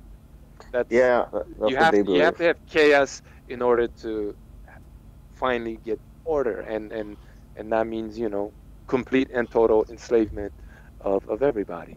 Jesus Christ. Yeah. What I think is happening is in the U.S., people are losing confidence in their government, and you can't have that, because if the masses begin to lose confidence in the government, then it's gonna get. I mean, well, I'm not saying it's gonna happen. There's gonna be a revolution, but something close to that, or something similar. Well, they'll stop voting, right? So a lot of people were disillusioned with Obama, and that tended to be conservatives, which tends to be white people, right? Let's just say that to overgeneralize. So those people were becoming disillusioned with the system when Obama was in power. So they gave him Trump, and now black people are pissed off, but they're not disillusioned. They're politically active, right? Because Trump is the enemy, and they're very much politically active, and they're going to come out and vote. And white people are going to come out and vote. So in a way, you're reinstilling faith in the system, which is completely antithetical to our freedom and our existence as as individuals. So it gets people interested, because there were like voter turnout was at its lowest at one point, right? And they had to get people involved, because people were naturally becoming politically active with alternative media and conspiracy theories and all this other nonsense. So they had to bring them back into the fold. So they threw you a bone, which is Trump, and a lot of the so-called truthers have actually bought this idea that Trump is like the savior. Yeah, like Alex Jones and all this. Yeah, no, it's all nonsense. Just like the whole flat Earth bullshit. It's how the fuck is that becoming an issue? Like flat Earth. Why is that going important? Back to the Dark Age. No, exactly. We're going back to the Dark Ages. It's stupid. It's used. It's a psyop to discredit the truth movement, right? Because a lot of people who actually have good ideas about what's going on in the world and how to make the world more of a free place, they've actually bought into this flat Earth nonsense, which makes them less credible overall. So there's people who hold legitimate, credible ideas that are quote-unquote conspiracy theories, who also have ventured into this whole flat Earth nonsense, and that completely discredits them when it comes to even the good ideas that they have. You know what I mean? So it's a brilliant psyop to discredit the truth movement, the flat Earth nonsense. Yeah, now everything that goes against the mainstream is all of a sudden a flat earther, an alien conspiracy theorist, name whatever, reptilian. He believes in reptilians. He believes in one category, like you're a nut job, basically. Yeah, that's it. They lump you into with Loch Ness Monster and Bigfoot. Like, if you believe in this, then you believe in Loch Ness Monster. Like, come on. But listen, I just right before we go, because we gotta go. But if Trump does have to answer to somebody, and it's not the American people, who is it? Who does he have to answer to? Bankers. So the same people that have always been running the shows. You got to look at people. You got to look at people like Sachs. You got Rothschilds. You've got to look at them sort of Illuminati groups. You know. To look at when you go back in history and look at the Nazi army, the force that was the Nazi army, that was all funded by these people, American Jews, basically. Let's keep it real. I mean, when you look at them tanks, the Germans had a Ford engine in it. The petrol, where did they get all that fuel from? No, there's no oil in Germany, not a fucking drop. So where do they get all to basically put in one of the greatest armies we've ever seen? They took on the whole world. Their equipment was so advanced, much more advanced than us. That's why they lasted so long. They were very, very clever people, and they needed to be funded to make these beasts. Someone had to be funded engines. So and like you said, when you dig deep, it comes back to these people. Gerald Ford was supplying the engines. That's just one example. So I said the people at the top have been playing us against each other for a very long time. Yeah, well, listen, it seems to be that's the way it's always been. It's a shame, but I will say this: as long as they keep me entertained with boxing, they keep bringing us the good fights. I'm fine with that. I'll be a good little boy, man. I'll be a good little boy. Just give me all the fights that I want to see. I want to see Thurman and Spence this year. I want to see Canelo Golovkin do it again. And that's it. I'm happy. You know? But anyway. Bread and circuses. Bread and circus. Give me all the bread and all the circus you got, man. I'll be happy. I want a guy throwing pieces of bread to the fans next time in a boxing fight. Yeah. And then they bring a woman into the ring and she gets fucked by a tiger or something, like in the old Roman days. That would be entertaining, man. But listen, this was another BDA Boxing Podcast. Not so much boxing, the last part, but hey, what are you gonna do? The conversation goes where it has to go. I don't know if we're gonna see you on Wednesday, because I think we might be getting shut down by Google at any moment now. But we will try. We'll listen, because some people were saying, come on, guys, keep it into boxing." But then again, there were other people that were commenting about what we were saying. So again, Bucho, I do believe you're gonna make second renaissance. I came on thinking I was going to talk about Callum Smith. Yeah, we didn't get a chance to I do came that. on thinking I was talking about Callum. Just getting. Yeah, we didn't get a chance to talk about that. I guess we'll do it. We'll get your opinion on that one the next episode. Let's do it on Wednesday. Yeah, we'll do it on Wednesday. And Bucho, you get that second Renaissance in operation. Yeah, I'll talk to you on that. Yeah. All right. And I want to thank Reverse Lee, who was here earlier. I also want to thank Precise Punchers, as always. I want to thank Stu for showing up. And I want to thank Corruption in Boxing, who had also made it in here earlier and had to leave. And I also want to thank everybody in the chat room, as always. You guys make this show what it is. I want to thank Pavel, Dino, Omar Ali, Boxing Battenberg, Aaron, Rotti Davies, Boxing Fairy Tale. Akum's Deception was here as well. Pavel was here. Gangsters, Tubes. I think Koran Bread was here as well. Gangsters 003. Kyra Johnson was here as well. Michael Stock. Come on, I gotta get through all these names. I want to mention everybody as much as I can. Vincent Marduk. So again, thank you guys for joining us. What are people saying? Precise says, peace out, weirdos. Bunch of weirdos. Boxing Battenberg agrees with me, by the way. He says, as long as there's boxing, everything's good. No complaints from our part. Alright guys, so listen, thank you again for joining us. We'll see you on Wednesday, and we'll see you on Saturday too next week for the... Who's fighting next week? Oh yeah, Bivol Barrera and... and Kovalev versus the other Russian guy. Alright guys, we gotta go. Thank you for joining us. We'll see you on the next one. Don't forget to subscribe to both channels, BDA Live and BDA Boxing. We'll see you on the next one.